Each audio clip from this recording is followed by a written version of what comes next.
Bismillahirrahmanirrahim. Assalamualaikum warahmatullahi wabarakatuh. Waalaikumsalam warahmatullahi wabarakatuh. Alhamdulillahirabbil alamin wassalatu wassalamu ala asrofil anbiya'i wal mursalin wa ala alihi washabihi ajma'in amma ba'du. Yang terhormat jajaran Dekanat Fakultas Sains dan Teknologi UIN Sunan Kalijaga Yogyakarta. Yang terhormat Kaprodi Magister Informatika Bapak Dr. Bambang Sugiantoro MT. Yang terhormat narasumber pada pagi hari ini Dr. Andes Slamet Riyadi MSI, Koordinator Permohonan dan Publikasi Direktorat Jenderal Kekayaan Intelektual Kementerian Hukum dan Hak Asasi Manusia Republik Indonesia. Yang terhormat Bapak Ibu dosen di lingkungan Fakultas Sains dan Teknologi UIN Sunan Kalijaga. Yang terhormat moderator pada pagi hari ini Ibu Siti Fatimah MPH merupakan dosen di lingkungan Fakultas Sains. Yang terhormat mahasiswa Magister Informatika yang selalu kami banggakan, dan yang terhormat para peserta kegiatan webinar percepatan kelulusan mahasiswa Magister Informatika di series yang keempat ini dengan tema perlindungan terhadap karya yang dihasilkan. Puji syukur kehadirat Allah Subhanahu wa Ta'ala yang telah memberikan kita keberkahannya sehingga kita dapat berkumpul secara virtual dalam keadaan sehat walafiat tak kurang suatu apapun. Sholawat dan salam semoga selalu tercurah kepada Nabi besar Muhammad Shallallahu Alaihi Wasallam. Lalu kita tunggu syafaatnya di yaumul akhir. Bapak Ibu, perkenankanlah saya Dwi Ati Kurniawati menjadi MC pada pagi hari ini membacakan susunan acara. Yang pertama adalah pembukaan, yang kedua adalah sambutan, yang ketiga adalah acara inti, dan yang keempat adalah penutup. Baik, sebelum kita mulai acara pada pagi hari ini, marilah kita buka acara hari ini dengan membaca basmalah bersama-sama. Bismillahirrahmanirrahim.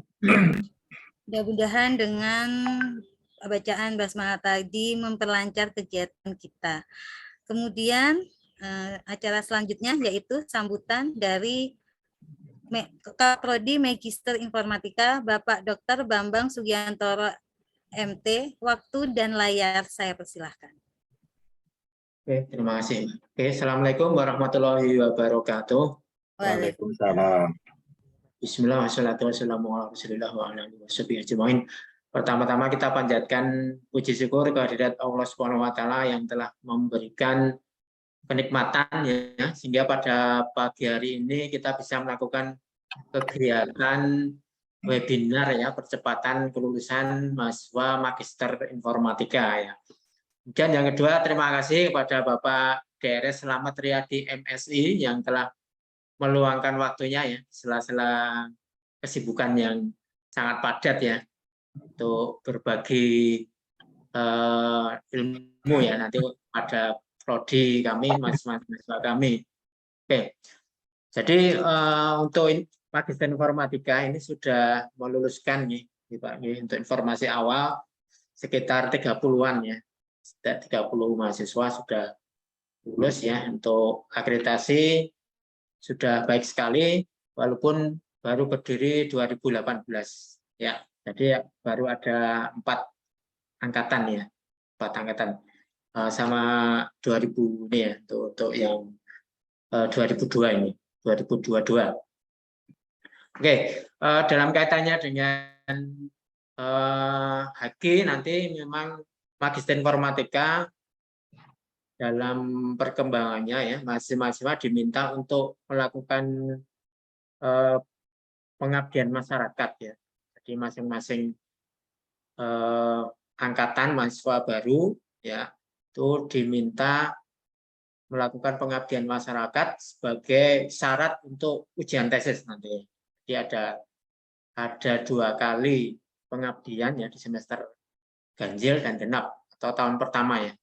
Semester 1, 2 gitu ya. Mungkin ada mahasiswa yang masuknya genap ganjil gitu ya, karena kita mulai 2020 membuka untuk mahasiswa yang genap ganjil. Nah, di situ memang belum ada yang mendaftarkan ya, artinya karena mungkin informasi yang untuk mahasiswa ini sangat minim sekali, maka kita hadirkan Pak DRS Bapak Selamat ya, atau DRS Bapak Selamat MSc nanti untuk memberikan arahnya seperti apa gitu ya. Sekaligus untuk riset-riset dari para mahasiswa untuk tesis dan seterusnya itu nanti jika ada potensi dihakikan atau bahkan dipatenkan mungkin nanti tahapnya seperti apa ya. Oke, saya kira seperti itu. Nanti mohon mahasiswa dan mungkin ada yang peserta dari yang lain bisa mengambil manfaat dari materi webinar ini. Oke, terima kasih. Assalamualaikum warahmatullahi wabarakatuh. Waalaikumsalam warahmatullahi wabarakatuh. Terima kasih Pak Bambang atas sambutannya. Kemudian Bapak Ibu, para peserta webinar pada kali ini selanjutnya yaitu adalah acara inti dengan tema perlindungan terhadap hasil karya. Kemudian narasumber kita sudah hadir di sini yaitu Bapak Dr. Andes Slamet Riyadi MSI. Beliau adalah Permohonan dan Publikasi Direktorat Jenderal Kekayaan Intelektual Kementerian Hukum dan Hak Asasi Manusia Republik Indonesia. Dengan moderator Ibu Siti Fatima MPH, beliau merupakan dosen di Fakultas Sains di lingkungan kami. Selanjutnya waktu dan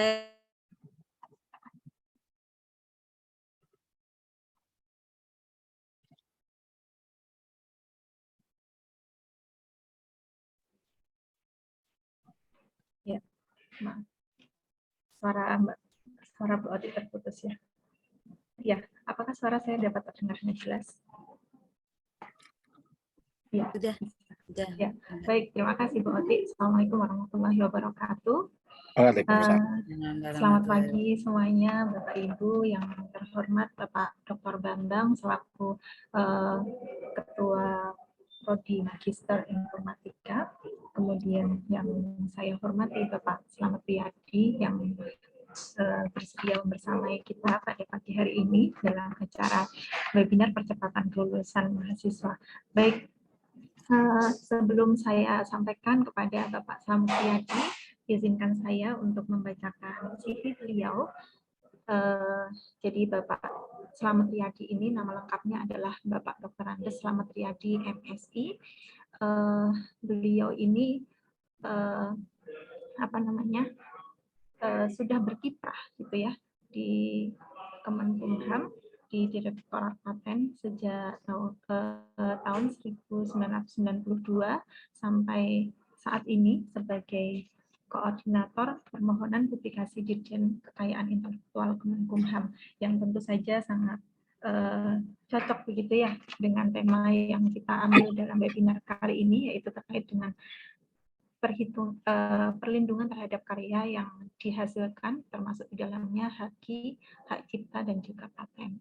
Nah, tidak perlu berlama-lama lagi, mari kita sambut bersama-sama Bapak Selamat Riyadi, dipersilahkan untuk memberikan materinya dan sharing kepada kita semuanya. Baik, terima kasih Ibu moderator. Assalamualaikum warahmatullahi wabarakatuh. Selamat pagi, selamat bagi kita semua. Yang terhormat Bapak Bambang Sugiantoro selaku Kaprodi Magister Informatika dari UIN Yogyakarta.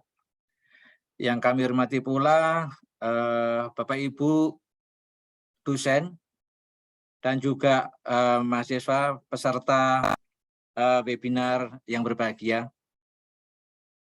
Pertama-tama marilah kita panjatkan puji syukur kehadirat Allah Subhanahu wa taala, Tuhan yang Maha Kuasa, karena hingga pada pagi hari ini kita senantiasa diberi kesehasan yang baik sehingga kita bisa hadir bersama-sama dalam rangka diskusi. Saya tidak menyebut, mungkin saya bukan guru ya Bu ya, saya bukan ngajarin, bukan apa. Kita mungkin diskusi saja. Mohon izin kita beberapa jam ke depan mungkin bisa ngobrol bersama. Kami hanya tukar pengalaman saja. Kebetulan kami mungkin yang lebih dahulu mengenal paten, makanya kita sharing saja. sharing pengalaman saja. Jadi mohon maaf nanti kalau kurang pas juga. Kebetulan latar belakang kami juga bukan IT ya, jadi mungkin pemahaman terkait dengan IT saya juga ada keterbatasan. Jadi mohon maaf. Tapi ada apa ya namanya trik-trik yang mana sih yang masuk bisa dikategorikan paten yang cipta. Kami sering diskusi dengan teman-teman kami di bidang IT karena memang khususnya paten ini kami di Direktorat Paten khusus untuk pemeriksaan itu dibagi bermacam-macam bidang. Ada yang bidang mekanik, bidang elektro pun ada arus lemah, arus kuat, ada yang IT, kemudian ada yang mekanik pun macam-macam. Ada yang khusus motor bakar, ada yang khusus terkait dengan mesin pertanian, kemudian ada terkait dengan kimia pun ada yang benar-benar yang teknik kimia, ada yang kimia murni, ada yang biotek, ada yang farmasi. Ini jadi inilah latar belakang kenapa tidak semua yang namanya orang paten paham semua bidang, karena memang sangat-sangat spesifik. Jadi kami juga sebelumnya saya ungkapkan bahwa barangkali nanti kurang pas tutur kata saya terkait dengan bidang informatika ini, mohon maaf, tapi kami ingin sharing hal-hal terkait dengan paten pada umumnya. Mungkin bisa itu Bu, paparan kami di-share. Sebentar ya. Iya, Bu. Fatima saya kirim saja nggih, Mbak Siti Fatima yang menjalankan nggih. Ya, bisa. Oh, ya. Sebentar. Saya tadi kok mau kirim jadi ya sebentar nggih.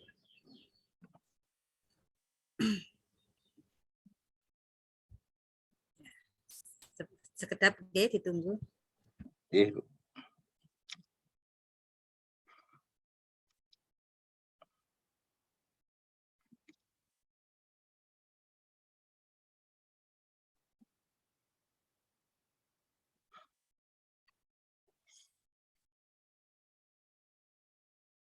Sudah masuk, Mbak Fatima? Oke.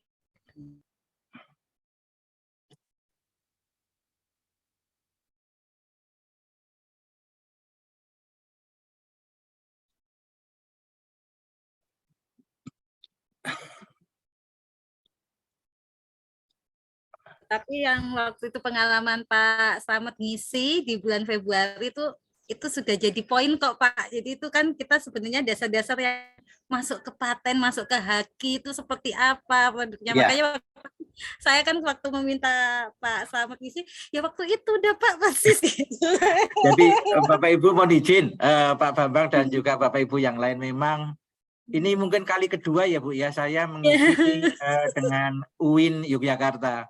Jadi memang ya saya juga agak bingung, kemarin saya sudah menyampaikan terakhir katanya Bu Otik itu untuk kimia. Ya, jadi kemarin emang terbatas Pak, pesertanya tidak lebih dari 15 ya. Jadi saya makanya kemarin mohon izin Pak Slamet ini kalau pesertanya banyak gimana saya gitu kemarin karena eksklusif. Mohon izin kami sampaikan juga ke Pak Bambang dan juga rekan-rekan semuanya. UIN Bandung juga sudah belum lama mengadakan Pak, bulan Februari kalau nggak salah. Sekarang sudah ada masuk 15 permohonan Pak. Alhamdulillah. Mudah-mudahan nanti Jogja juga nggak kalah Pak, dengan UIN Bandung. Ya. Kemarin saya juga mengawali kepada Pak Bambang, Pak, karena pengabdian masyarakatnya mahasiswa salah satunya haki dan jadi poin untuk akreditasi. Yuk kita datangkan Pak Slamet jadi narasumber biar memberikan ilmu bagi mahasiswa kami gitu Pak Slamet.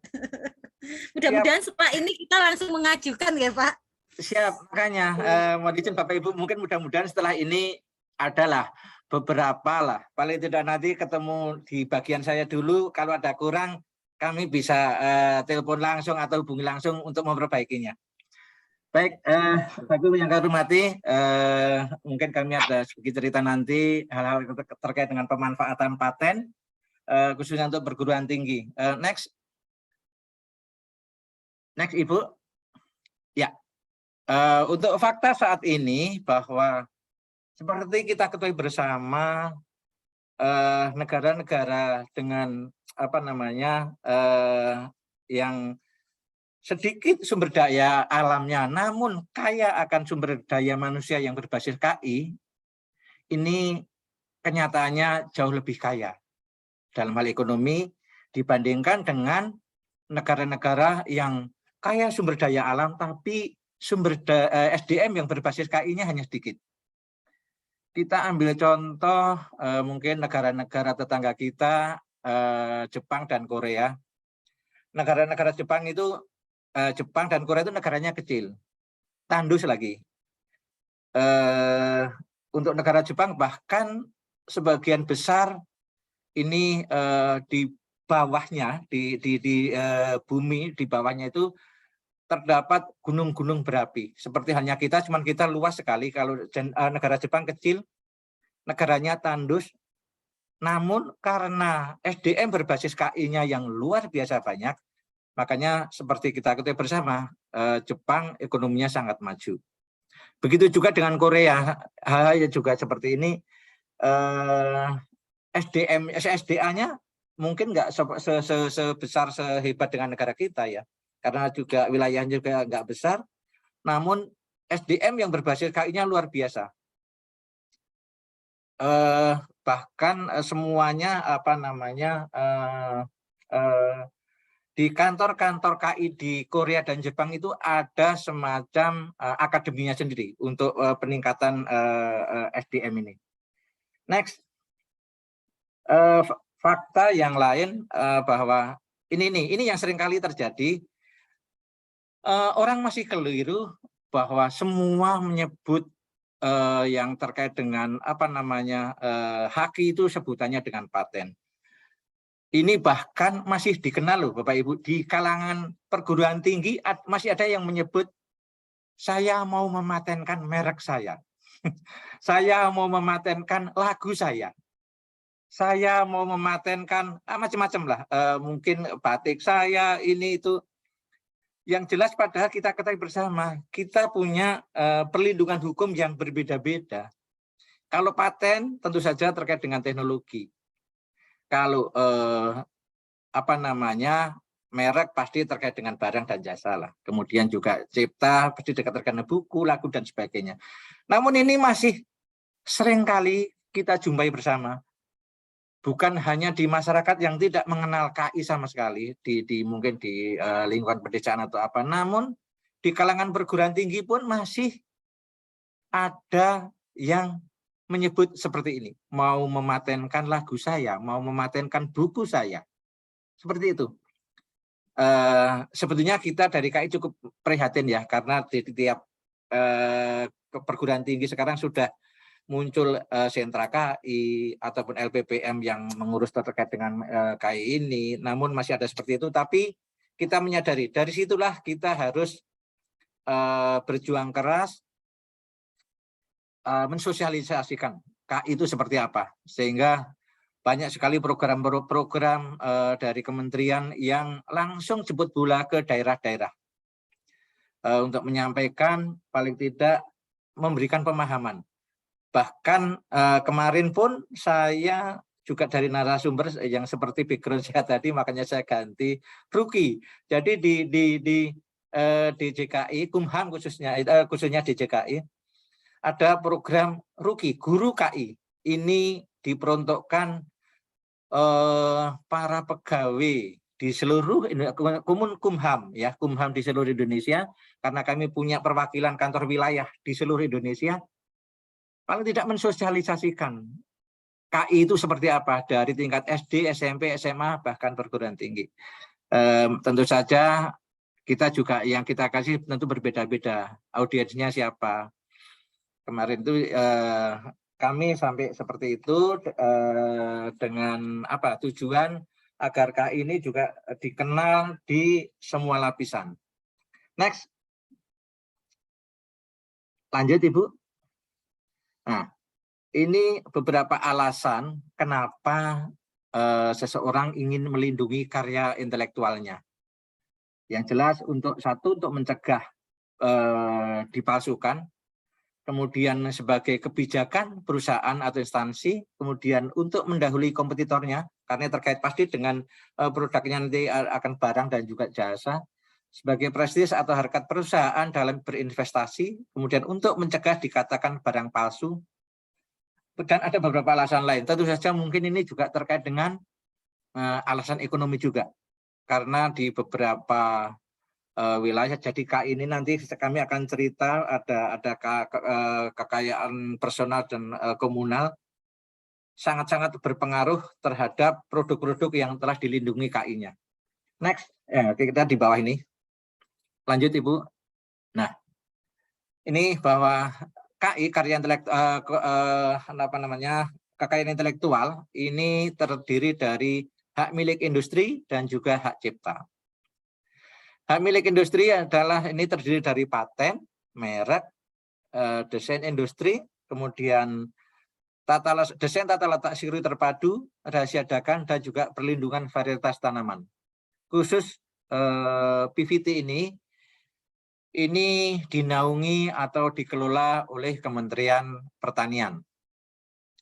Kemudian untuk hak cipta terdiri dari mencakup ilmu pengetahuan, seni, sastra, dan hak-hak terkait. Jadi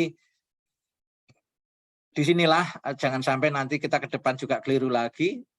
Misalnya terkait dengan seni, lagu, jangan sampai dengan lagu akan kita patenkan, jangan. Lagu didaftarkan ciptaannya. Seperti itu. Buku didaftarkan ciptaannya. Next. Lanjut Ibu. Nah, inilah yang saya sampaikan tadi bahwa untuk khusus paten, merek, desain industri, DTLST, indikasi geografis, dan juga varietas tanaman itu pendaftarannya secara konstitutif. Artinya harus memerlukan pendaftaran. Jadi kalau tidak didaftarkan ya tidak akan dilindungi. Berbeda dengan hak cipta dan hak terkait, ini sifatnya deklaratif, sebetulnya tidak didaftarkan pun sudah ada perlindungan. Namun untuk memperkuat hak, mungkin orang selalu bagaimana biar lebih strict, maka didaftarkanlah ciptaannya. Ini sekarang juga Direktorat Hak Cipta juga ada program khusus yang namanya POP-HC, persetujuan otomatis pencatatan hak cipta. Ini hanya hitungan menit, nanti bisa cetak sendiri sertifikatnya. Kemudian yang lain adalah rahasia dagang, ini sifatnya nanti KI hanya mencatatkan lisensinya sebagai semacam kalau ada dua pemain, DJKI sebagai wasitnya. Karena yang terjadi mengikat perjanjian adalah dua pihak. Karena ini namanya rahasia dagang sifatnya sangat rahasia. Bahkan DJKI pun tidak boleh mengetahui misalnya yang diperjanjikan itu seperti ramuan atau komposisi atau seperti Coca-Cola itu komposisinya tidak didaftarkan dalam paten, namun dia catatkan sebagai rahasia dagang. Sehingga rahasia dagang ini sifatnya bisa perlindungannya bisa selamanya tergantung hak yang diperjanjikan kepada pihak lain. Next.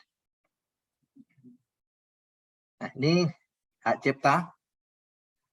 Hak cipta ini dilindungi berdasarkan deklarasi atau publikasi oleh penciptanya. Ini terdiri dari buku dan karya tulis, kemudian musik, lagu, karya seni rupa, fotografi, audiovisual, drama dan koreografi, kemudian program komputer, dan lain-lain. Inilah, jadi mungkin yang Bapak Ibu nanti juga bisa masuk yang mana produk dari informatika ini, apakah ciptaan atau nanti juga bisa paten juga dimungkinkan. Jadi perlindungan hak cipta itu ini memang lama sekali. Seumur hidup ditambah 70 tahun setelah penciptanya meninggal dunia. untuk karya berupa buku, lagu, musik, lukisan, kemudian juga tari, drama, peta, seni motif, karya-karya dan sejenisnya. Kemudian 50 tahun sejak pertama kali dipublikasikan untuk karya yang berupa fotografi, sinematografi, program komputer, kemudian terjemahan, seperti yang ini, dan 25 tahun untuk sejak pertama kali dipublikasikan untuk karya berupa seni terapan.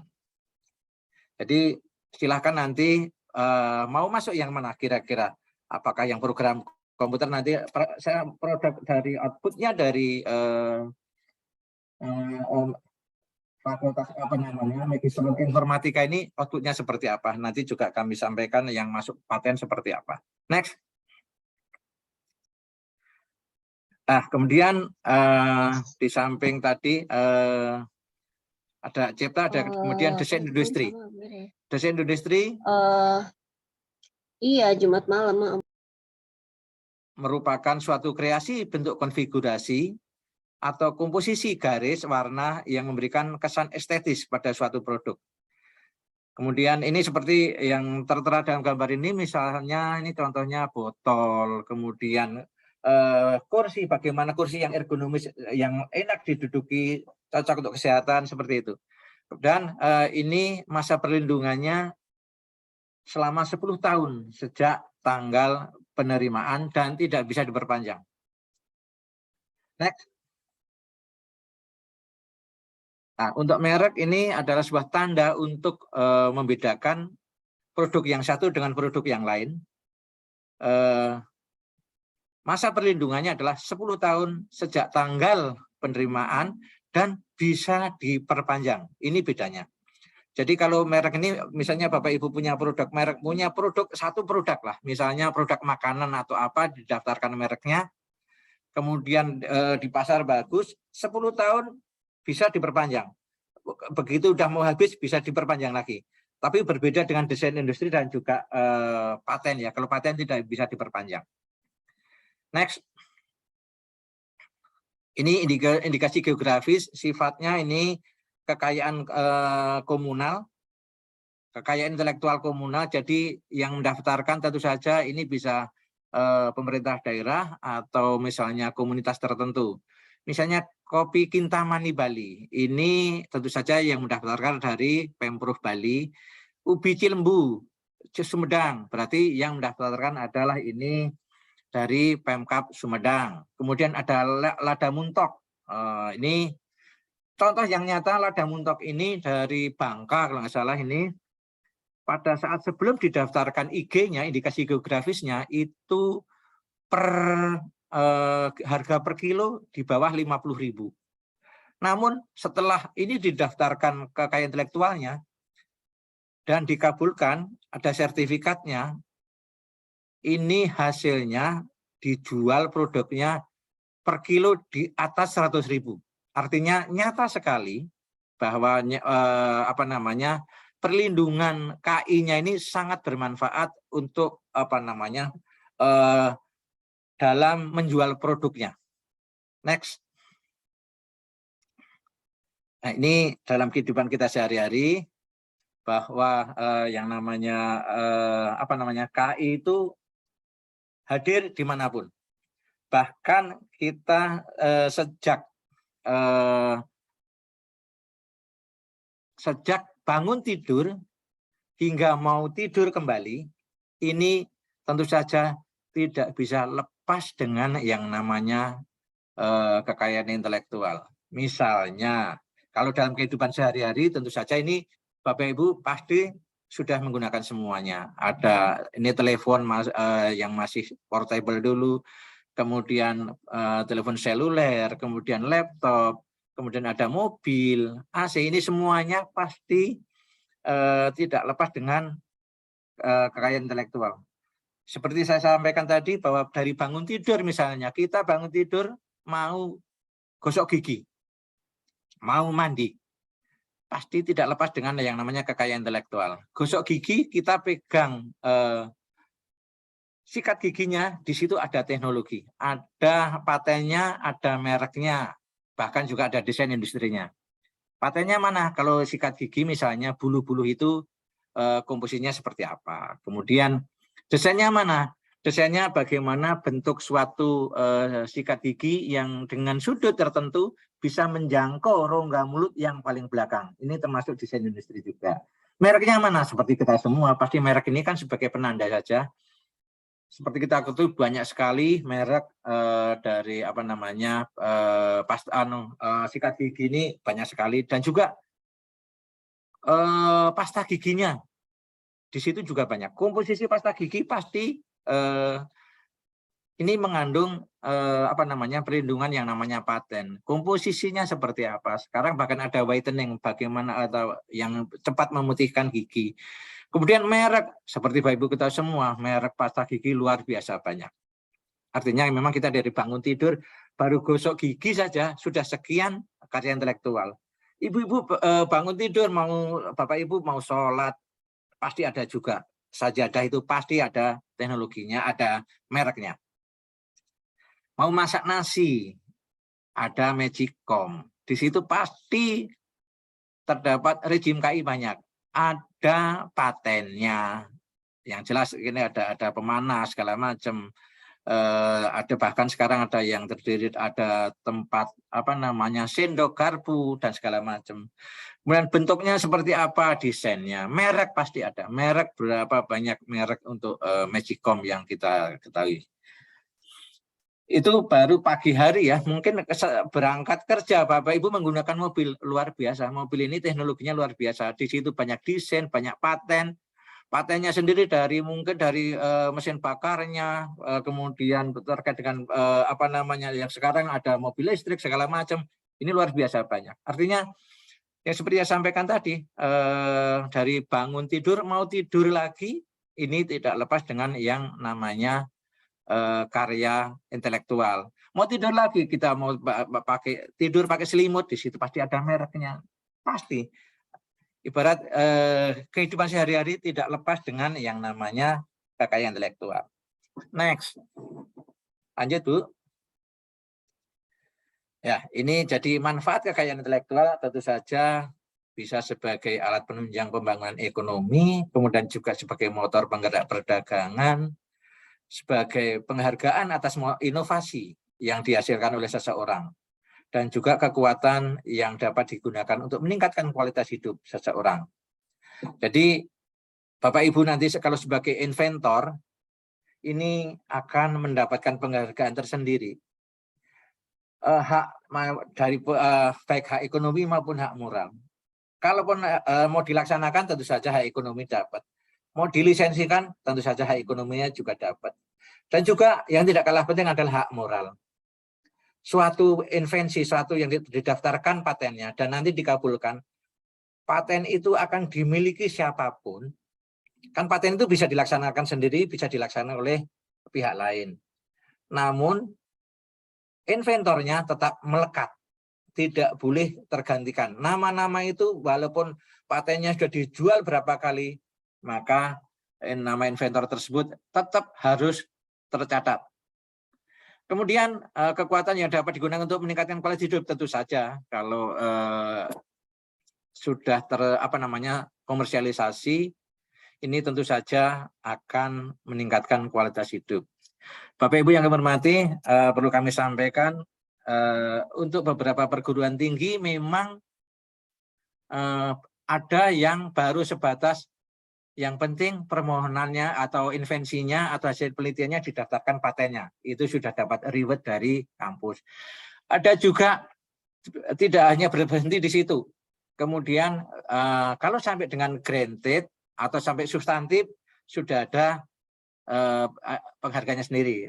Bahkan kalau sudah granted, nah itu ada penghargaan tersendiri. Namun jangan hanya sampai di situ saja, jangan sampai hanya terbatas yang penting didaftar, kemudian atau yang penting dapat sertifikat. Ini Bapak Ibu ketahui bersama bahwa paten ini selalu berkaitan dengan pembiayaan.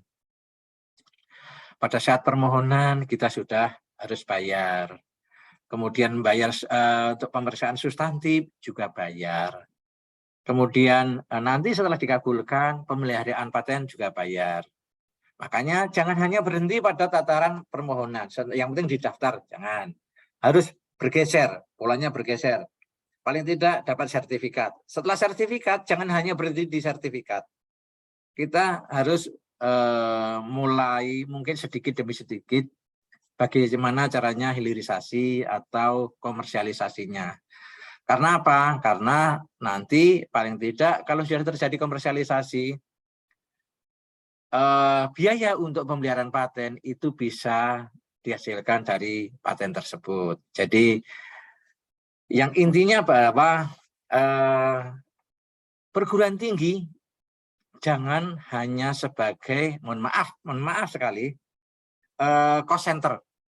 Kita paham memang semua penelitian menggunakan biaya. Untuk itu maka kita juga harus punya target. Bapak Ibu punya target. Suatu saat perguruan tinggi harus bisa sebagai cost center. Bisa sebagai institusi yang menimbulkan, yang menghasilkan suatu income. Bagaimana? Yaitu tadi, kalau sudah terjadi komersialisasi tentu saja akan mendatangkan income. Income ini tujuannya nanti bisa untuk kesejahteraan pribadinya, inventornya, bisa juga fakultasnya, bisa juga perguruan tingginya secara garis besar gitu. Kira-kira demikian. Jadi harus bertahap memang. Kalau memang sekarang baru paling tidak didaftarkan, daftarkan dulu. Jadi mohon izin juga kami sampaikan bahwa hasil karya Bapak Ibu, hasil karya penelitian setelah selesai jangan buru-buru di misalnya dipublikasikan dalam bentuk jurnal, jangan. Ini pesan kami karena kita sudah mulai mengenal paten. Yang penting draft dulu, dicoret-coret-coret, daftarkan ke kantor kami di DJKI, daftarkan patennya. Syaratnya nanti ada persyaratan minimum, yaitu ada yang penting ada deskripsi, kemudian isi formulir, yang ketiga bayar. Kita sudah mendapatkan tanggal penerimaan atau filing date, itu sudah aman. Setelah itu silahkan mau diseminarkan, mau dipublikasikan di jurnal dimanapun silahkan, itu sudah aman. Karena jangan sampai jurnal-jurnal ini kalau diumumkan, dipublikasikan dulu dalam bentuk jurnal. Kemudian sudah sekian lama baru didaftarkan patennya, bisa jadi paten yang Bapak Ibu daftarkan gugur oleh jurnal yang Ibu dipublikasikan pada itu jurnal tersebut. Jadi hati-hati, yang penting adalah daftarkan patennya dulu. Bagaimana caranya? Ya memang kita bertahap. Sekarang kita pengenalan terkait dengan paten. Mungkin nanti Bu Otik atau siapapun, bolehlah kalau memang mau dipandu untuk draftingnya, nanti kami sampaikan teman-teman kami yang berkompeten di bidang, sesuai bidangnya tentu saja. Kalau di bidang IT ya teman-teman saya yang di bidang IT. Dari kimia bisa teman-teman kami dari bidang kimia, nggak masalah. Artinya tetap biar juga nggak sia-sia masuk dalam kondisi sudah lumayan lah deskripsinya, kira-kira demikian. Next. Lanjut Ibu. Nah ini kekayaan intelektual dalam suatu produk. Jadi yang seperti saya sampaikan tadi, dari kita ibarat bangun tidur sampai tidur lagi tidak lepas dari yang namanya kekayaan intelektual. Bahkan satu produk itu bisa terdiri dari sekian banyak perlindungan kekayaan intelektual. Sebagai contoh hanya ini, misalnya ini notebook, apa karya intelektual yang ada di sini? Misalnya terkait dengan paten, itu misalnya teknologi yang berupa pendingin notebook yang bersifat portable. Ini bisa dikategorikan sebagai hal yang dapat dipatenkan. Kemudian ada rezim yang lain untuk hak cipta, misalnya software, perangkat lunak yang digunakan untuk mengoperasikan notebook tersebut. Kemudian desain industri terutama ini terkait dengan bentuk ya, konfigurasi.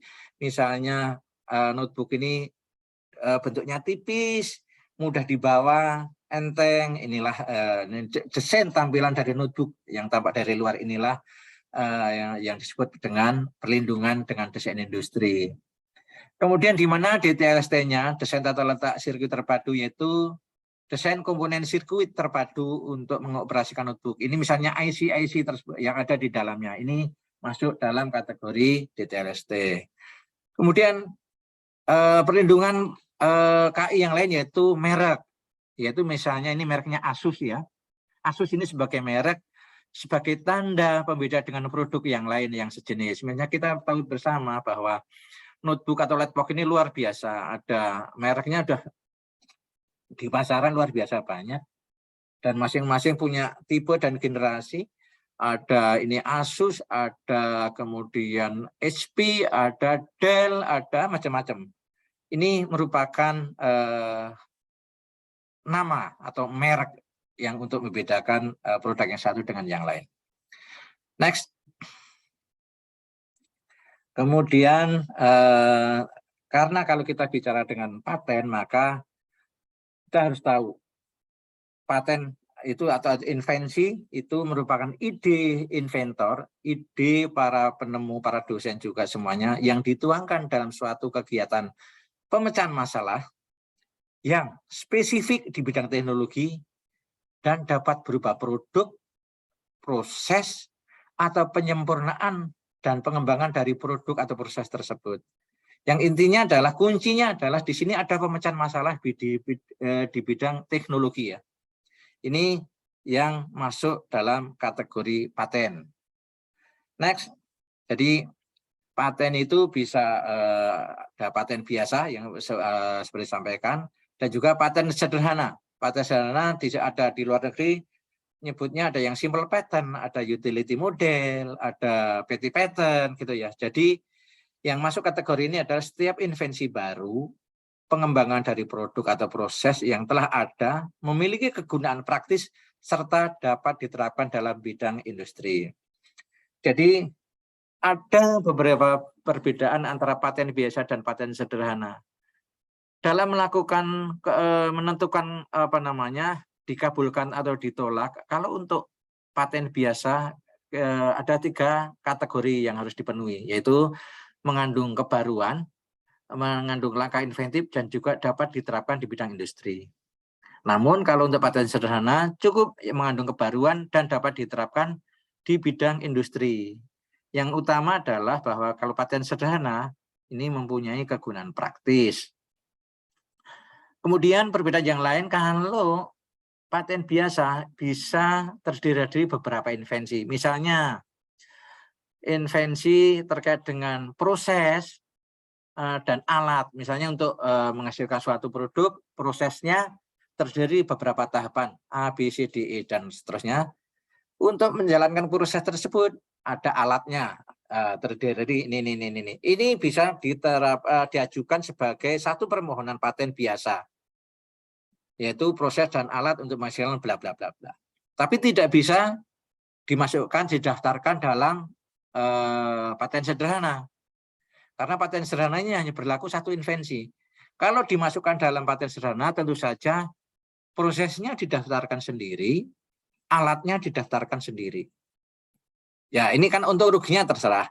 Ini opsional ya, tergantung pilihan. Kemudian masa perlindungannya. Tapi kalau masa perlindungan, tentu saja paten biasa lebih lama. Karena paten biasa masa perlindungannya 20 tahun, sedangkan paten sederhana 10 tahun.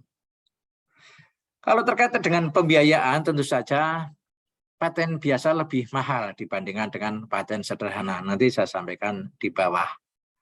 Dan ya inilah beberapa perbedaan. Yang jelas sifatnya adalah opsional, silahkan Bapak Ibu mau memilih hasil invensinya mau didaftar sebagai permohonan paten sederhana atau biasa. Yang jelas kalau sederhana waktunya lebih cepat. Untuk paten biasa lebih lambat. Nanti kami jelaskan lebih lanjut. Ya, ini jadi untuk ini definisi paten menurut Undang-Undang Nomor 13, yaitu paten adalah hak eksklusif yang diberikan negara kepada inventor untuk invensi di bidang teknologi. Nah, ini seperti saya sampaikan tadi, khusus ini invensi di bidang teknologi. Selama dalam jangka waktu tertentu melaksanakan sendiri invensi tersebut, seperti saya sampaikan tadi, kalau jangka waktunya bisa, kalau paten biasa 10 tahun, 20 tahun, kalau paten sederhana 10 tahun, bisa dilaksanakan sendiri atau diberikan haknya kepada pihak lain. Pada caranya bagaimana? Kalau sudah patennya memang sudah dikabulkan, bisa kita laksanakan sendiri. Tentu saja biayanya lebih mahal, karena kita harus membuat pabrik, kita harus meng-hire para ahli, dan juga harus ada yang punya skill nanti marketingnya seperti apa. Berbeda halnya, saya rasa kalau Bapak Ibu memang seorang dosen, seorang peneliti, ya passionnya sebagai peneliti saja. Kalau untuk memikirkan lagi bagaimana cara membuat pabriknya, cara memasarkan, tentu saja akan repot. Dan memang mohon maaf, ada ahlinya tersendiri lah terkait dengan hal itu. Next. Lanjut, Bu. Nah, ini yang ingin kami sampaikan bahwa berpikir terkait inovasi itu jangan berpikir, wah paten itu rumit ya, inovasi itu rumit ya. Ternyata enggak, Bapak Ibu.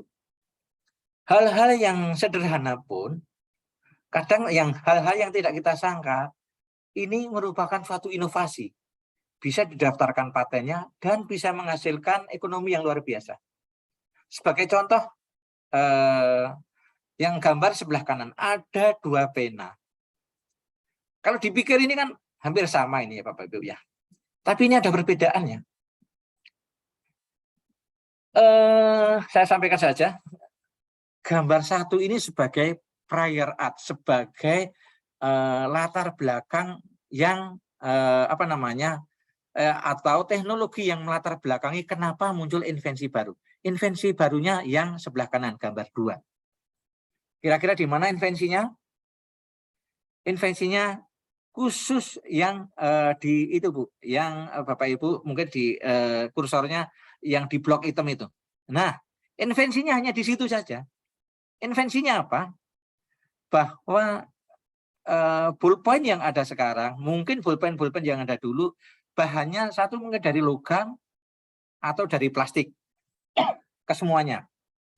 Dan ini terutama bagi yang punya kelainan, yang mohon maaf, telapak tangannya suka berkeringat, ini pasti akan merasa kesulitan menggunakan pulpen yang sebelah kiri, yang gambar 1 ini. Licin pasti. Apalagi kalau sudah dipegang lama, berkeringat akan licin, karena bahannya dari plastik atau logam lah. Berbeda kemudian dari situ muncullah ide. Idenya bagaimana supaya menulis bisa bertahan lama dan tidak licin. Sebetulnya hanya memberikan ini saja, semacam karet atau apa yang ada yang hitam ini, banyak agar pada saat dipegang itu tidak licin.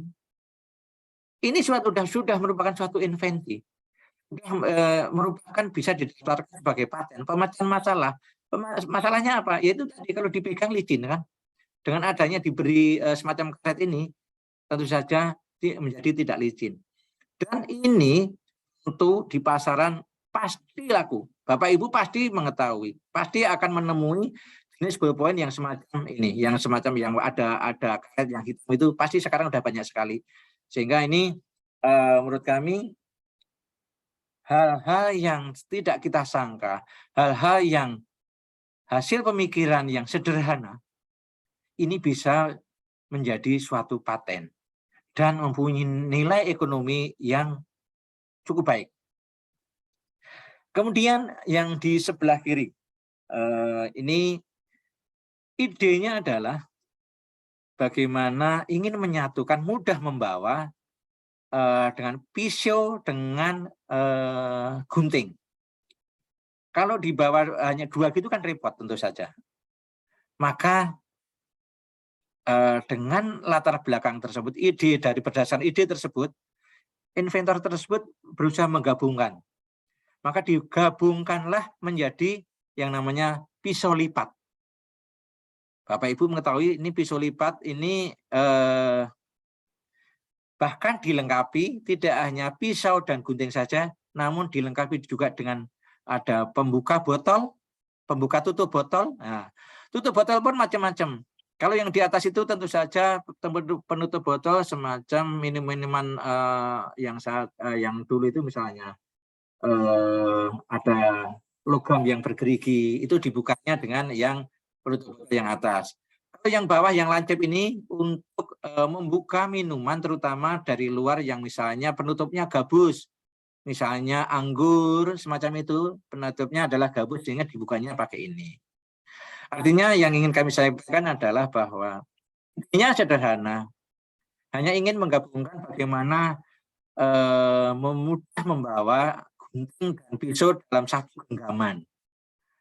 Jadi kalau kita pikir bahwa inovasi itu tidak harus dari hasil dari laboratorium. Ternyata enggak, memang hasil pemikiran yang sederhana pun bisa sebagai wujud paten. Next, selanjutnya ada contoh yang lain. Nah, ini kalau pasta sikat gigi saya rasa tadi sudah kami sampaikan. Yang sebelah kanan ini terutama bagi Bapak Ibu yang suka berkelana, suka bepergian ke ke tempat-tempat yang tanah lepas ya, tempat misalnya gunung atau camping yang kita tidak tahu arah posisi, dan ini pada saat mau waktunya sholat tentu saja akan kesulitan. Kan kita tidak semuanya paham arah kiblat, mau sholat itu ke arah kiblatnya ada di mana. Apalagi kalau yang orang kita ya, orang-orang timur, orang Jogja, Solo dan seterusnya itu masih ada barat, timur, utara, selatan. Bayangin kalau orang Jakarta itu tidak mengenal barat, timur, selatan, Bapak Ibu, kenalnya hanya kiri, kanan. Sehingga hal semacam ini pada saat kita mungkin sedang hiking atau mendaki gunung, akan kesulitan pada saat tiba waktunya, waktu sholat, pengen sembahyang, pengen sholat, tidak tahu arah, kemana arah kiblat. Jadi hal yang melatar belakangi kejadian itu, kemudian maka ada ide seseorang menggabungkan antara sajadah dilengkapi dengan kompas. Idenya hanya tadi bagaimana cara mempermudah pada saat waktu masuk sholat, kita bisa sholat dengan tepat mengarah ke kiblat. Itu aja, idenya seperti itu. Kesulitannya tadi pada saat kita tidak tahu arah. Kalau di hotel pun sekarang sudah banyak sekali arah kiblat, di kamar selalu ada. Kebetulan kami, mohon maaf, kami juga sedang di dalam hotel, jadi saya lihat, oh ada arah kiblatnya. Bayangin aja kalau hotel di luar negeri, tidak ada satupun yang ada arah kiblatnya. Makanya dari situlah inventor ini memadukan antara sajadah dan kompas. Kompas ini untuk mengarahkan arah ke arah kiblat. Ini bagus sekali bagi kita semua umat muslim ya. Ini sangat-sangat berguna. Dan ini tidak sembarangan. Nilai ekonominya luar biasa bagus. Bapak Ibu kalau mungkin sekali waktu datang ke Jakarta, mungkin di Jogja juga sudah banyak, di Beringharjo atau di mana. Yang jelas kalau di Jakarta, di Tanah Abang, luar biasa luar biasa banyak Pak produknya. Mohon maaf lagi jadi narasumber. Mohon izin Bapak Ibu. Jadi kalau di Jakarta luar biasa, makanya ini sangat menguntungkan. Ini contoh yang lain ini. Bapak Ibu mungkin nggak menyangka ya. Ini gambar apa ini? Ini paten Bapak Ibu. Paten tentang sedotan. Nggak sangka kan, ternyata sedotan pun ada patennya. Dan paten pertama kali terkait dengan sedotan adalah ini dihasilkan tahun 1888. Luar biasa. Ternyata sedotan pun ada patennya sejak udah ratusan tahun yang lalu. 1888. Ini setelah Perang Diponegoro ini ya Pak. Perang Diponegoro 1825. Ini 1888.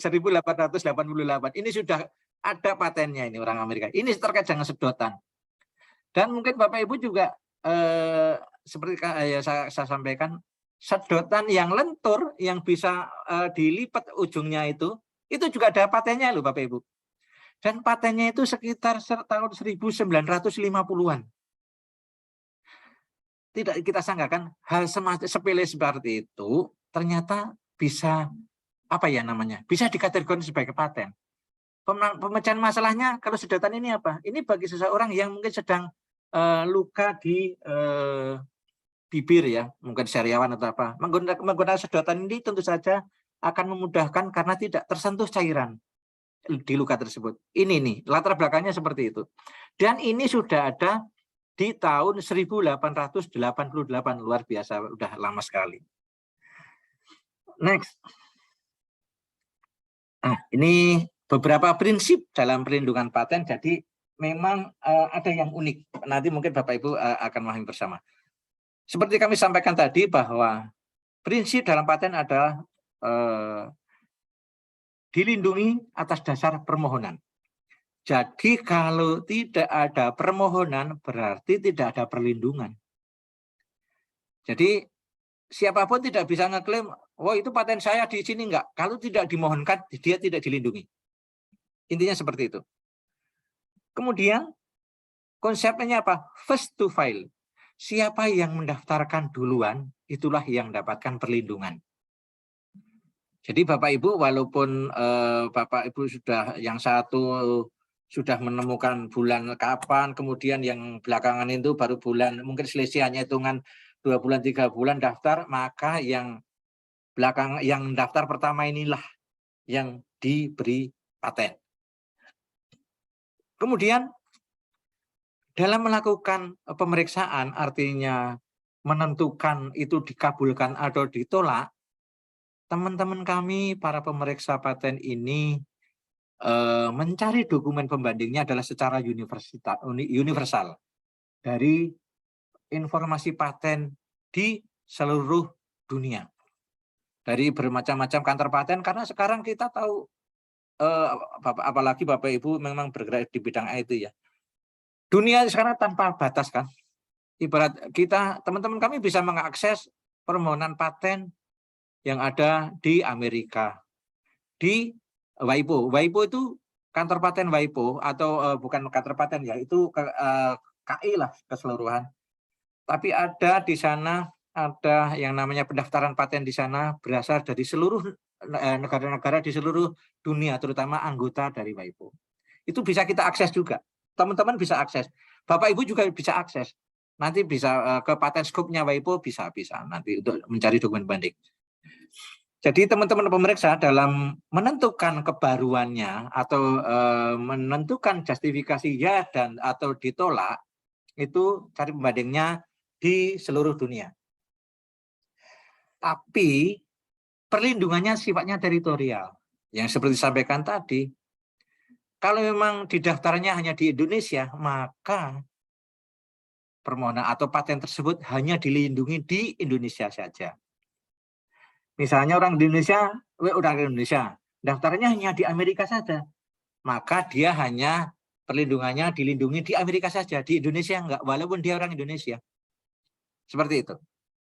Sebaliknya orang Amerika kalau daftarnya hanya di Amerika saja tanpa didaftar di Indonesia, kalau Bapak Ibu misalnya melaksanakan paten dia, bukan merupakan suatu pelanggaran, bukan merupakan pelanggaran hukum. Jadi perlu kita siasati nanti kira-kira apakah invensi kita perlu dilindungi di Indonesia saja atau di luar negeri. Nanti bisa dilihat caranya bagaimana. Kemudian kalau sudah dikabulkan, ada kewajibannya membayar biaya tahunan. Ini seperti Bapak sudah ketahui bersama. Ini sebagai kewajiban ya. Haknya sudah dapat, tentu saja kewajibannya juga ada. Kemudian informasi paten ini terdiri dari bisa semua terkait dengan permohonan paten, baik itu yang sudah dipublikasi, yang ditolak, yang dikabulkan, yang penting sudah dipublikasi, buku-buku, jurnal itu bisa semuanya bisa dijadikan sebagai bahan pembanding. siap dijadikan sebagai informasi paten ya. Ini jadi hati-hati, makanya saya sampaikan tadi hasil invensi Ibu kalau memang Bapak Ibu kalau memang selesai penelitian kemudian jangan buru-buru diungkap di apa namanya di jurnal, misalnya jurnal kan kalau Bapak Ibu mesti tahu soal lebih paham dibanding saya. Jurnal mana saja yang untuk mempublikasikan invensi kita. Jadi saran saya seperti tadi, daftarkan patennya dulu, buat deskripsinya, masukkan, baru setelah itu silahkan. Mau diseminarkan, kemudian dipublikasi di jurnal, silahkan. Nggak masalah, yang penting sudah tanggal, dapat filing date di kantor paten kami. Next. Nah, ini ada beberapa invensi yang tidak dapat diberi paten, artinya tidak dalam kategori paten. Ini kalau di luar negeri nggak ada istilah seperti ini. Di Amerika, apapun yang Anda temukan bisa dilindungi dalam bentuk paten.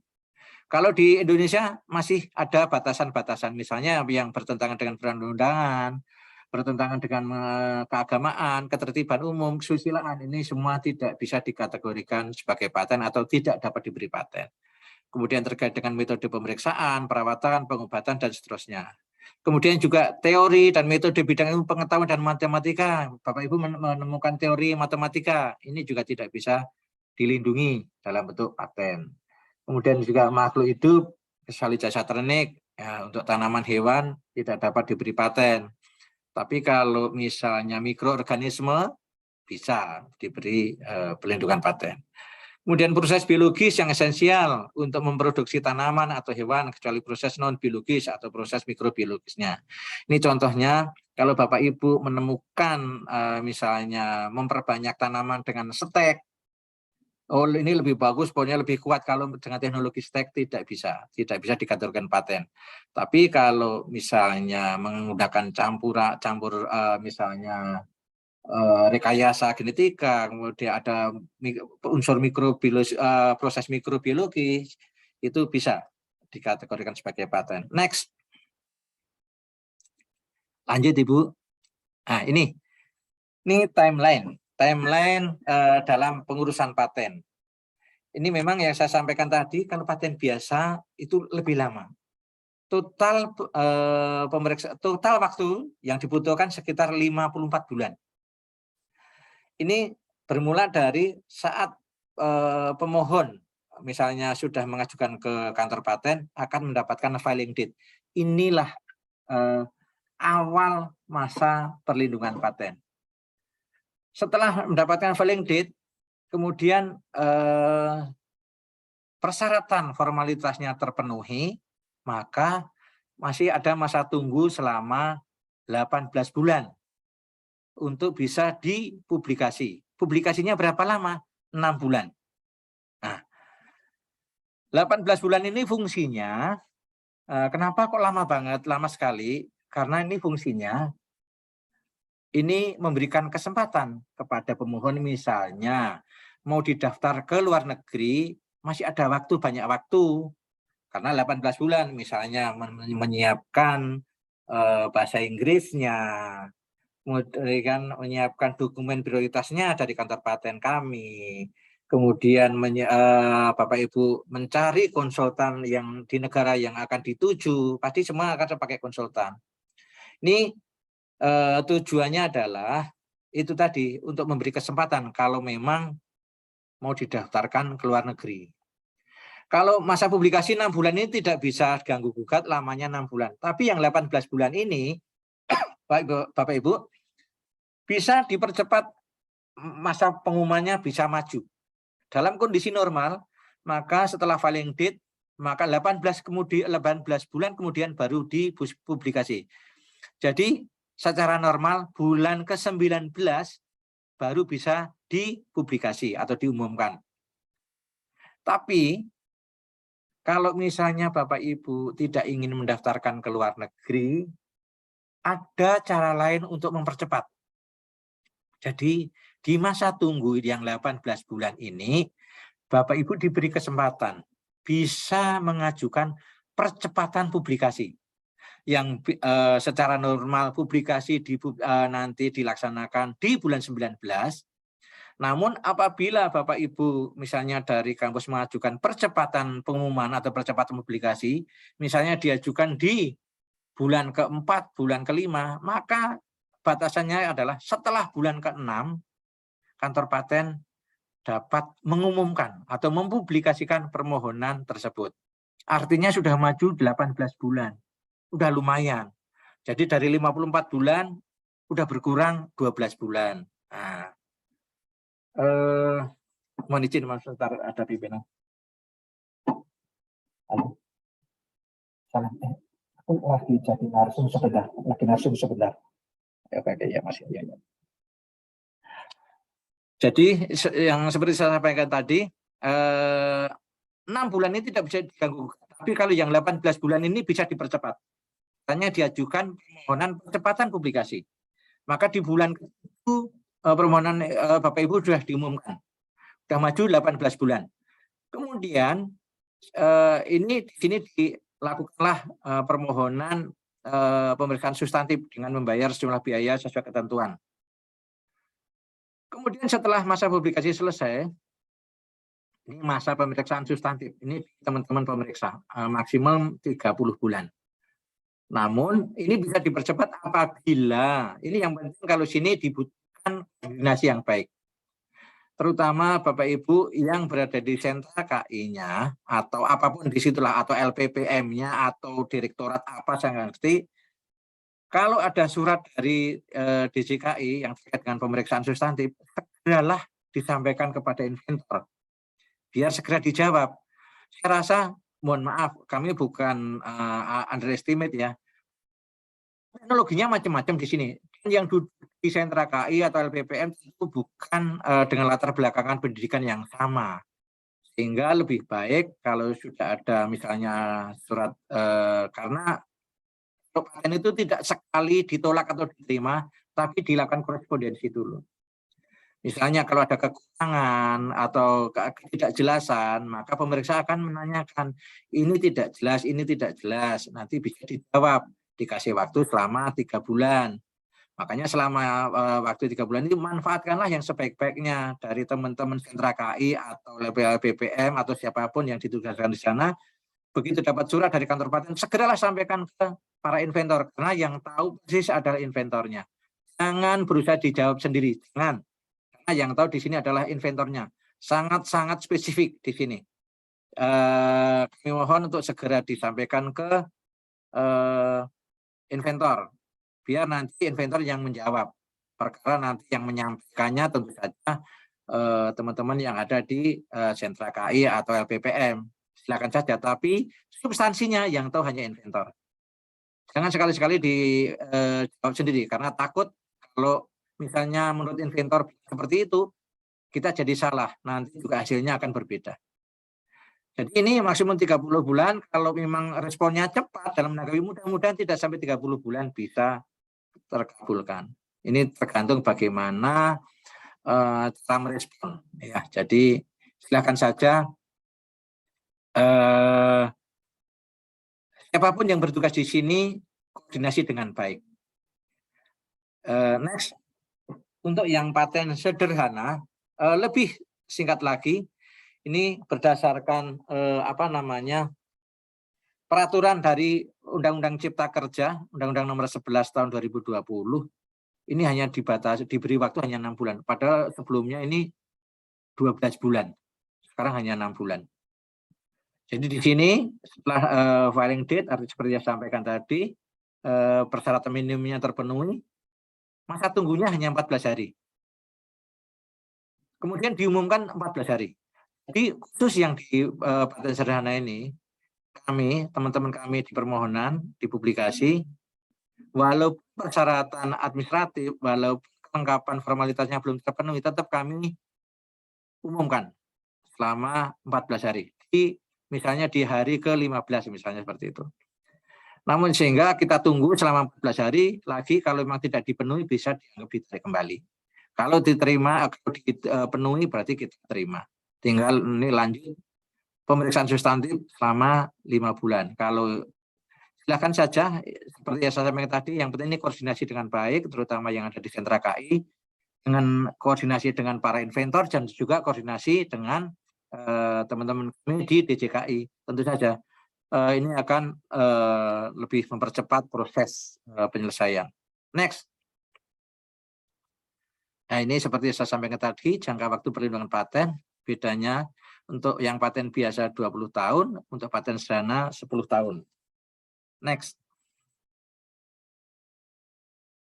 Nah, ini seperti saya sampaikan tadi, Bapak Ibu, kalau sudah ada uraian deskripsi, segerakan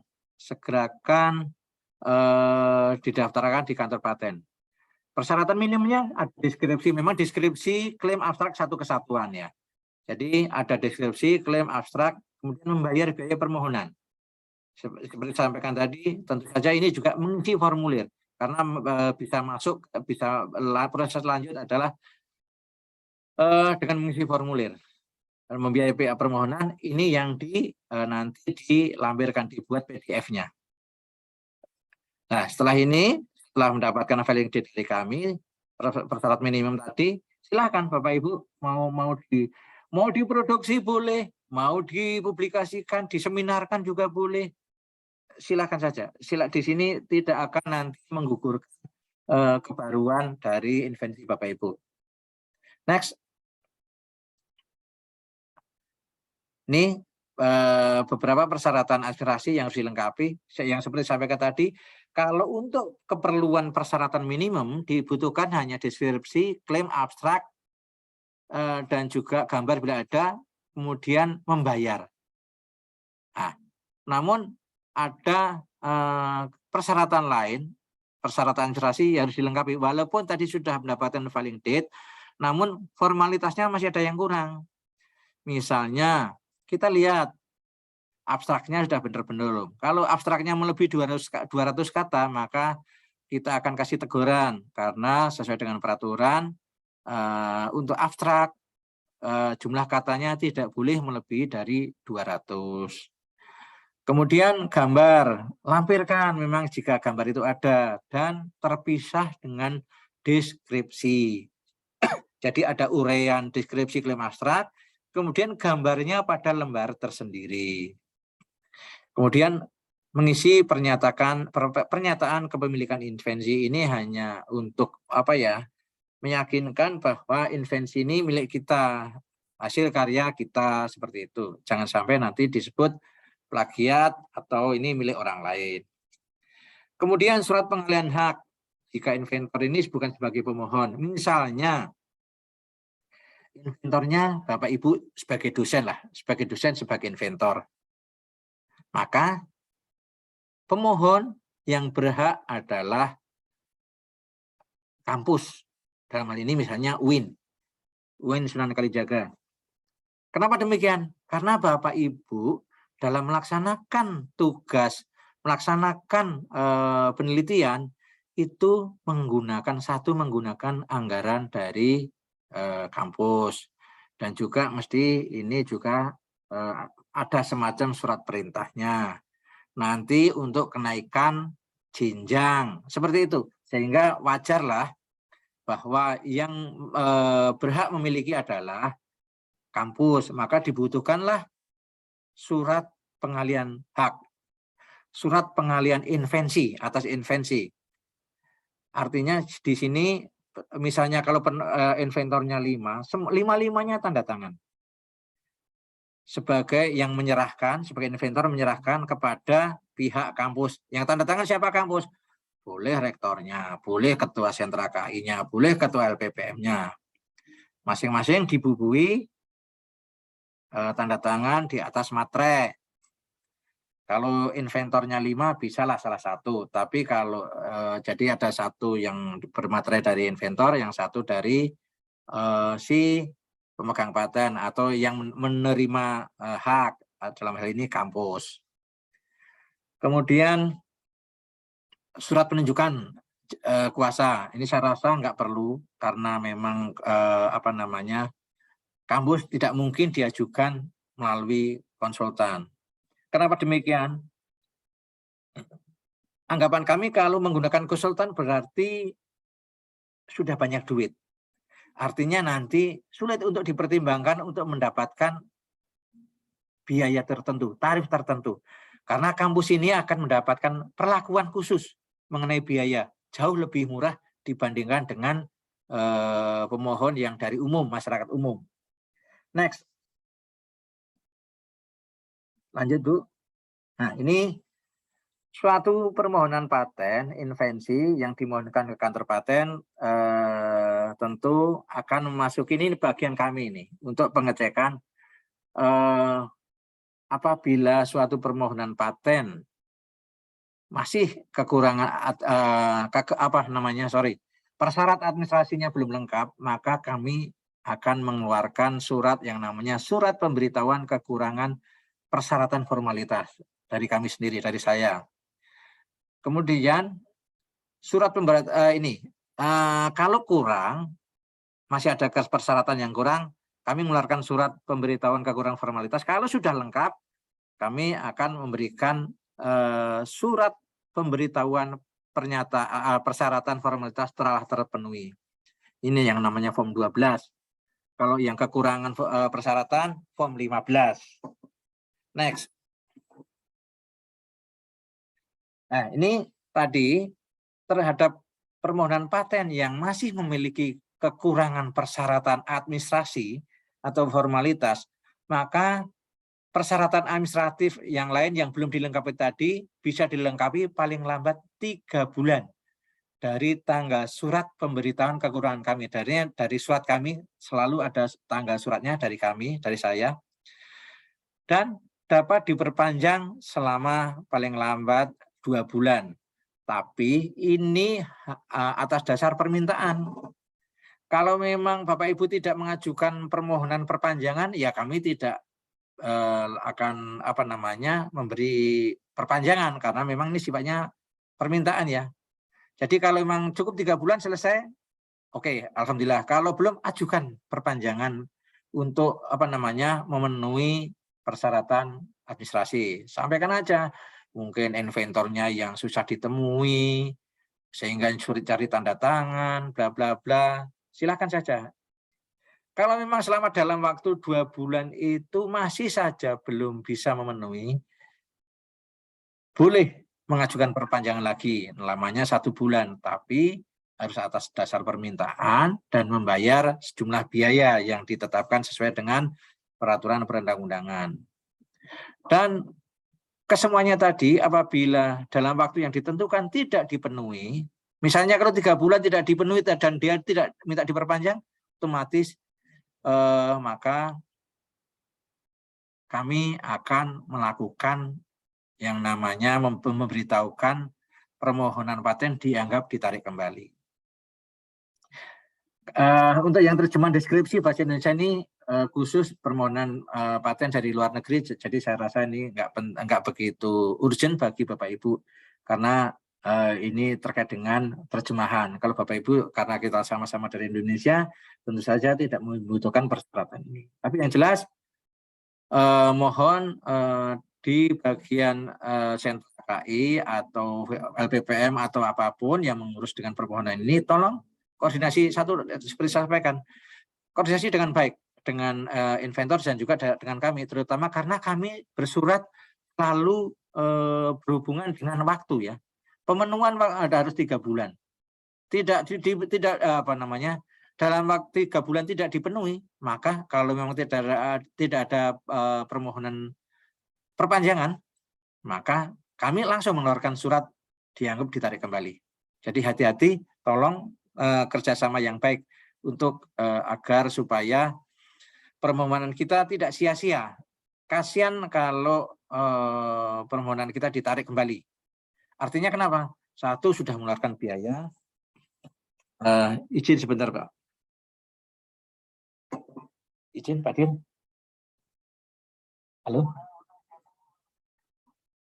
Belum, Bapak. Ini masih saya narsum dengan UIN Jogja, Pak. Sebentar, Pak.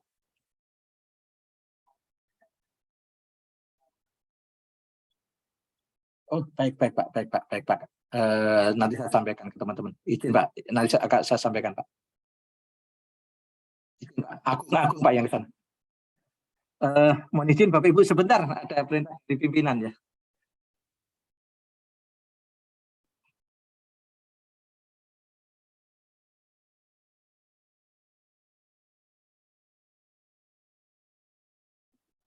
Iya, Bapak Ibu.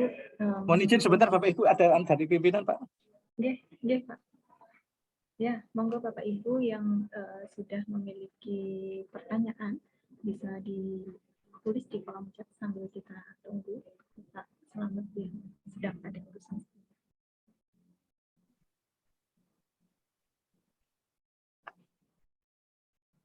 Halo, kamu ke BPK aku ke lantai 17. Oh, baik. Oke, terima kasih.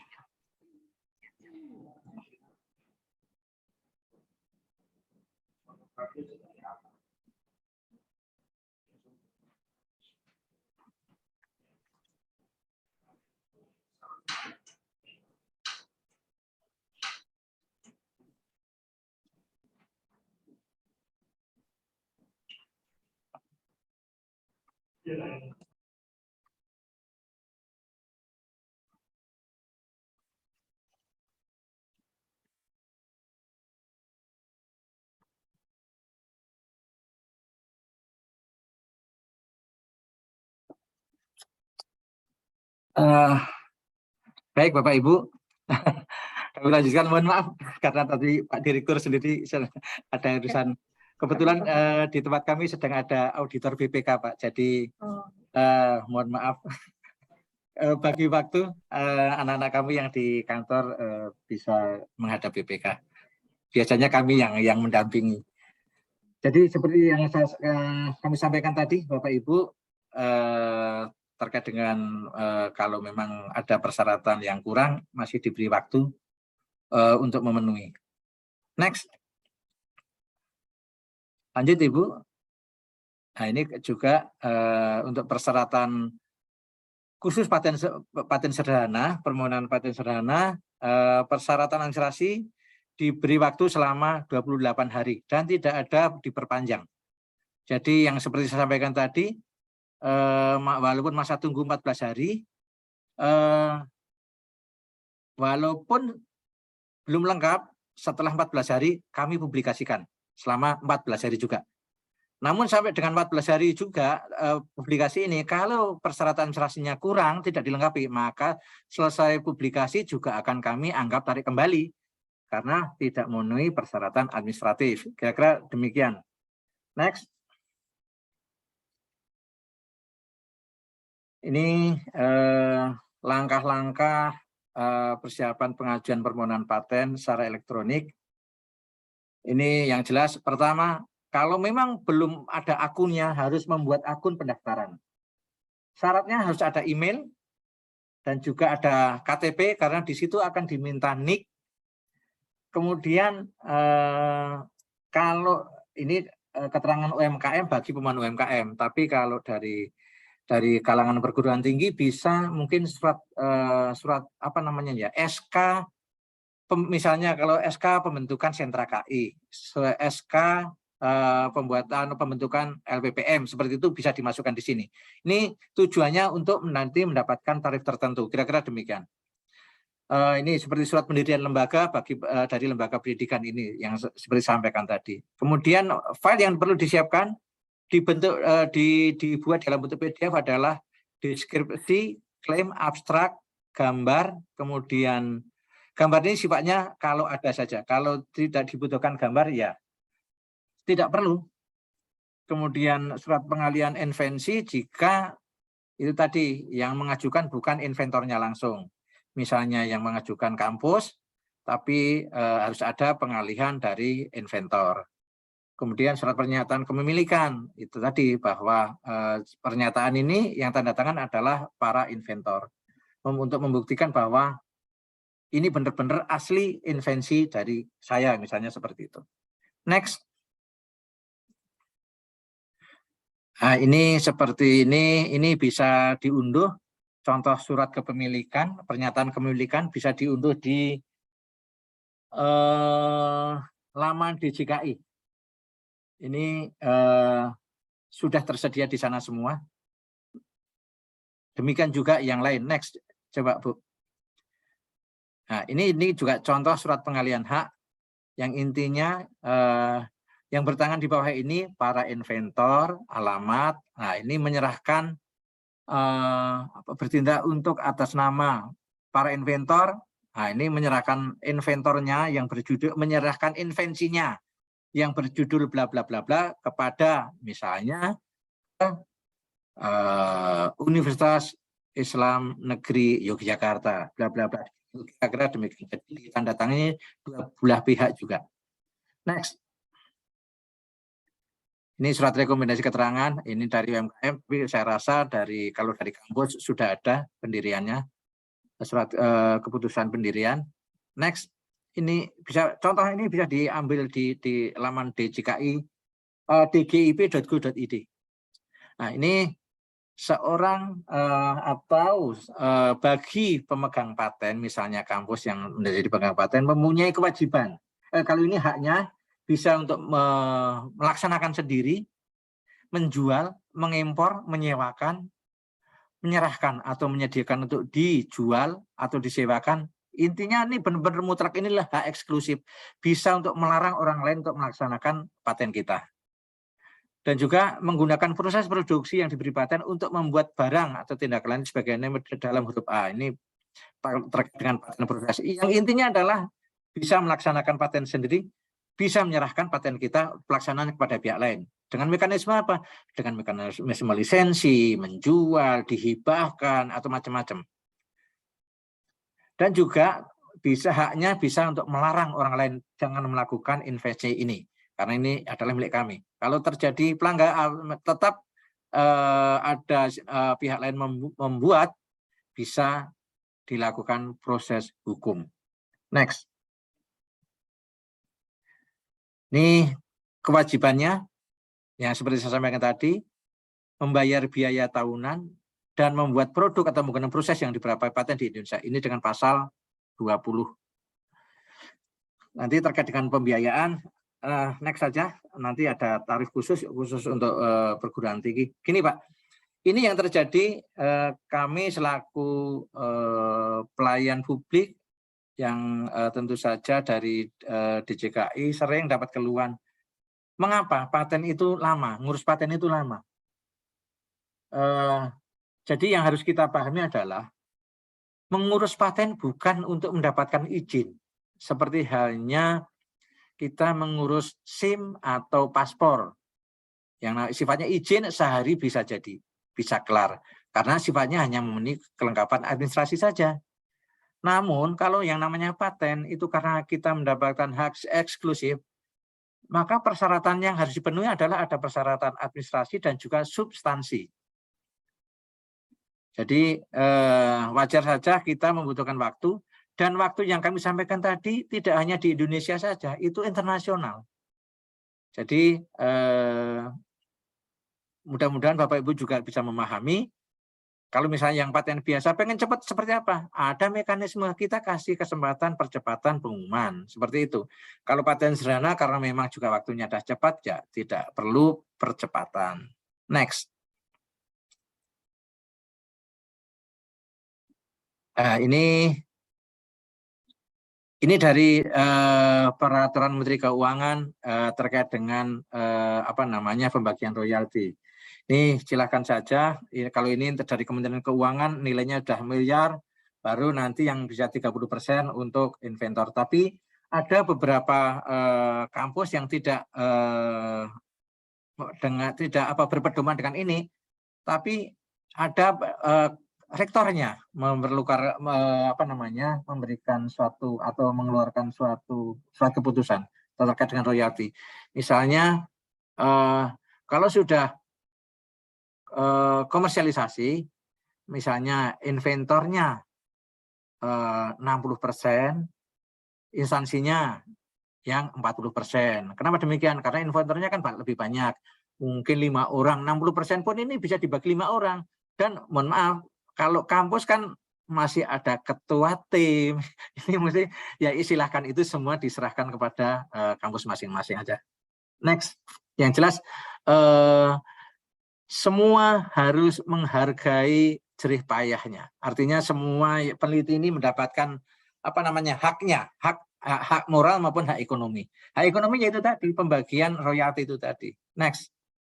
Kayak terkait dengan peraturan yang terkait dengan pembiayaan, biaya-biaya yang dari DJKI ini diatur dalam PP nomor 28 tahun 2019 tentang jenis dan tarif atas penerimaan negara bukan pajak atau PNBP yang berlaku di Kemenkumham. Next. Nah, ini contohnya, ini yang saya sampaikan karena dari kampus dunia pendidikan, ini ada tarif khusus. Jadi untuk paten biasa, untuk permohonan paten secara online 350.000 saja. Kemudian untuk paten sederhana 200.000. Ini berbeda dengan umum. Kalau umum non perguruan tinggi, non UMK ini 1.200.000 untuk bisa mendaftarkan permohonan. Perbedaannya cukup jauh, makanya ini menunjukkan bahwa kami ini juga sudah ada keberpihakan kepada masyarakat pelaku usaha UMK dan juga dunia pendidikan dan litbang pemerintah. Kemudian percepatan pengumuman tadi yang saya sampaikan tadi biayanya 400.000. Kemudian untuk pemeriksaan substantif untuk paten biasa 3 juta, untuk paten sederhana hanya 500.000. Next. Nah, ini kalau ini tidak ada kriteria paten sederhana dan paten biasa semuanya sama ini.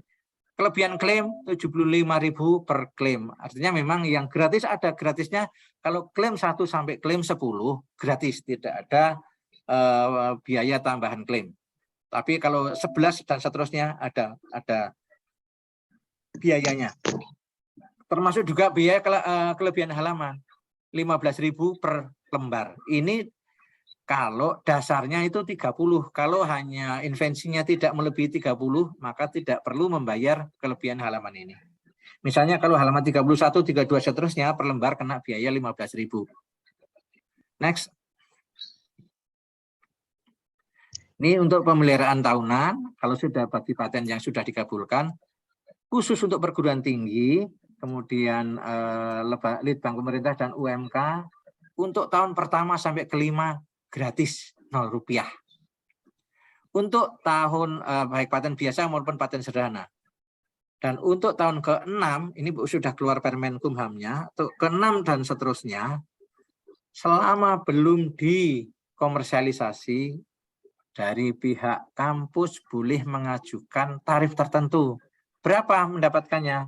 Maka untuk tahun ke-6 dan seterusnya, bisa Rp0, bisa juga 10% dari total yang harus dibayar.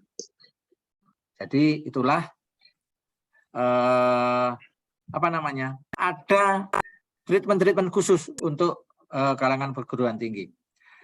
Dan permohonan untuk perlakuan tertentu, tarif tertentu yang tahun ke-6 sampai seterusnya itu dimohonkan tiap tahun.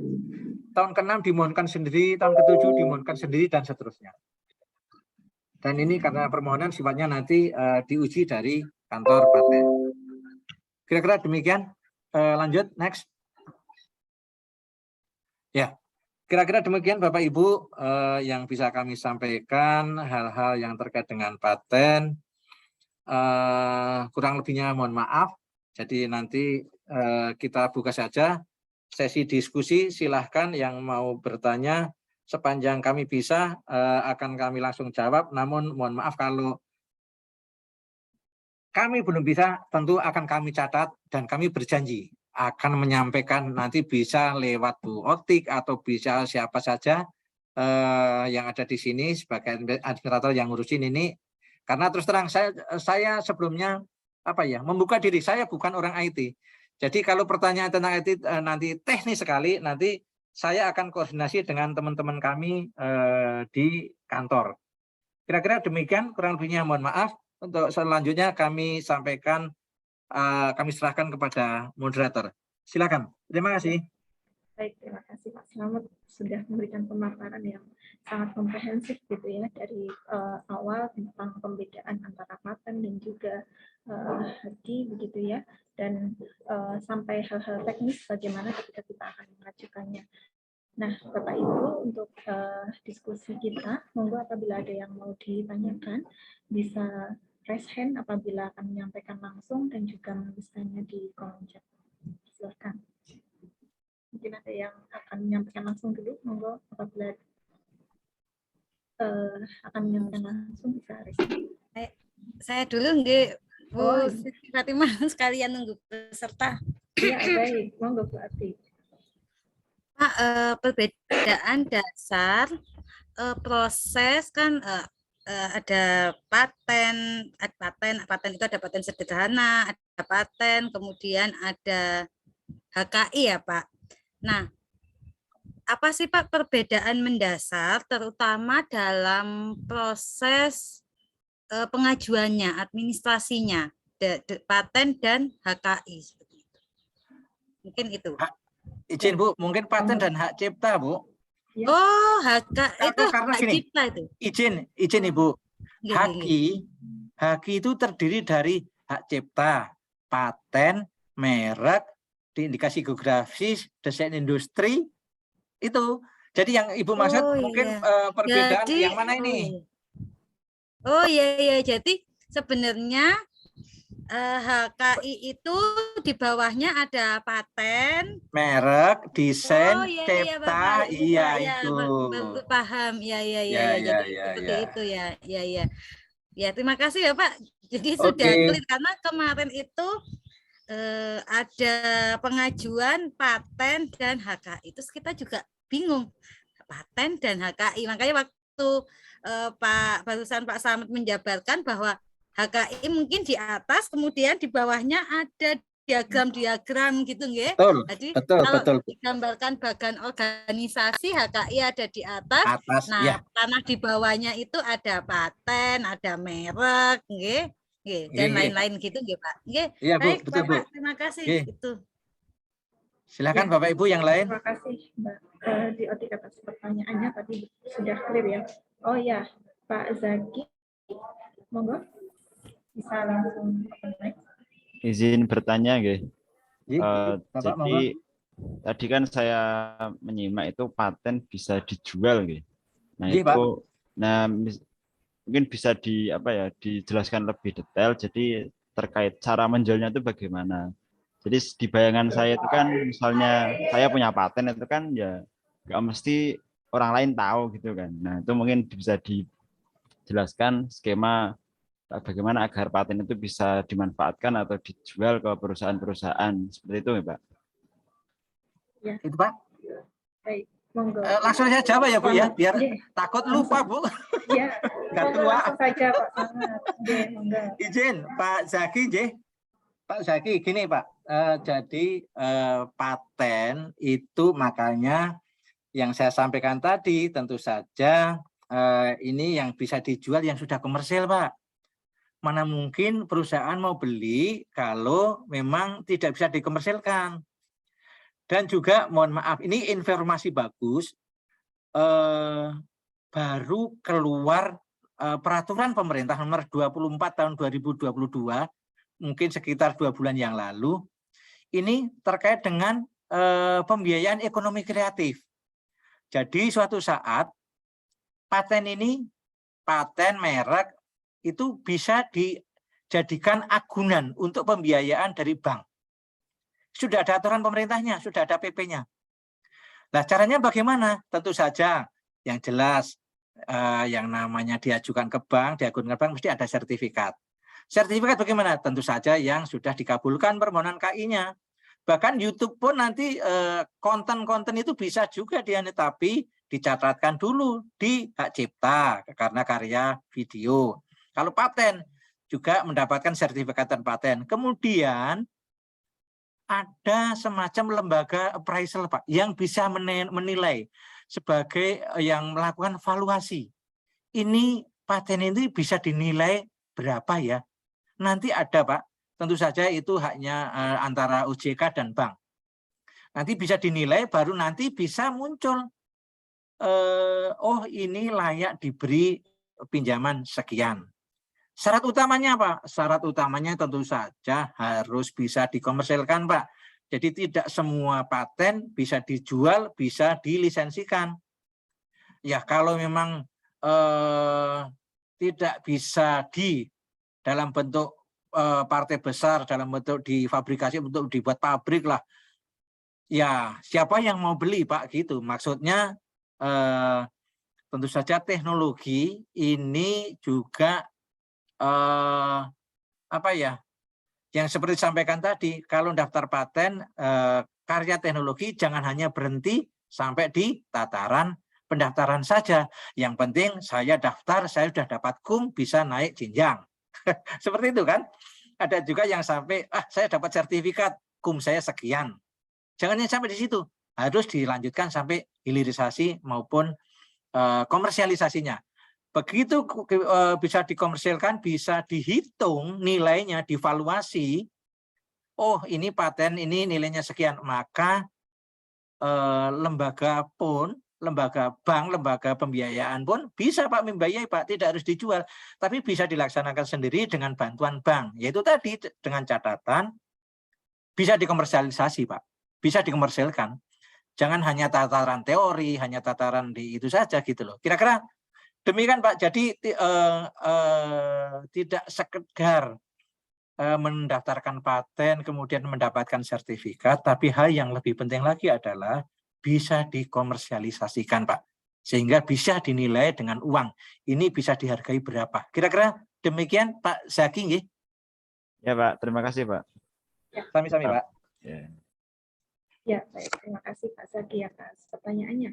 Monggo, kalau ada lagi yang akan bertanya, dipersilakan. Mbak Fatima. Ini Pak Bambang. Nanti saya Oh, sama iya. Pak Bambang. Oh ya, monggo Pak Ya, Bambang. terima kasih Pak narasumber. Ya. Untuk kasus di informatika itu kan kami tiap semester itu mengadakan pengabdian masyarakat, Pak. Ya. Di situ ada laporan yang laporannya itu standar publikasi, artinya penulisannya itu ya abstrak, kemudian standar itulah ya, standar seperti jurnal-jurnal yang terintegrasi itu. Tapi memang tidak semua dipublikasi, Pak. Bahkan memang ada beberapa yang pembimbingnya itu mempublikasi kalau artinya itu diperintah itu ya. Artinya kalau memang nggak diperintah ya cuma sebatas draft. Nah, kalau seperti itu umpamanya setiap kelompok itu kan ada laporannya minimal nanti 2 ya, 1 tahun ini ada 2. Kalau mau istilahnya dihatikan itu ya, itu kategori yang mana ya Pak ini ya, yang tepatnya itu ya, apakah cipta atau karena bentuknya laporan gitu ya. Terima kasih. Siap. Izin, terima kasih Pak Bambang. Jadi gini, mungkin itu sebelum kita mengenal Haki ya Pak. Sebelum mengenal Haki, Bapak perintah ke para dosen ada pengabdian masyarakat secara rutin.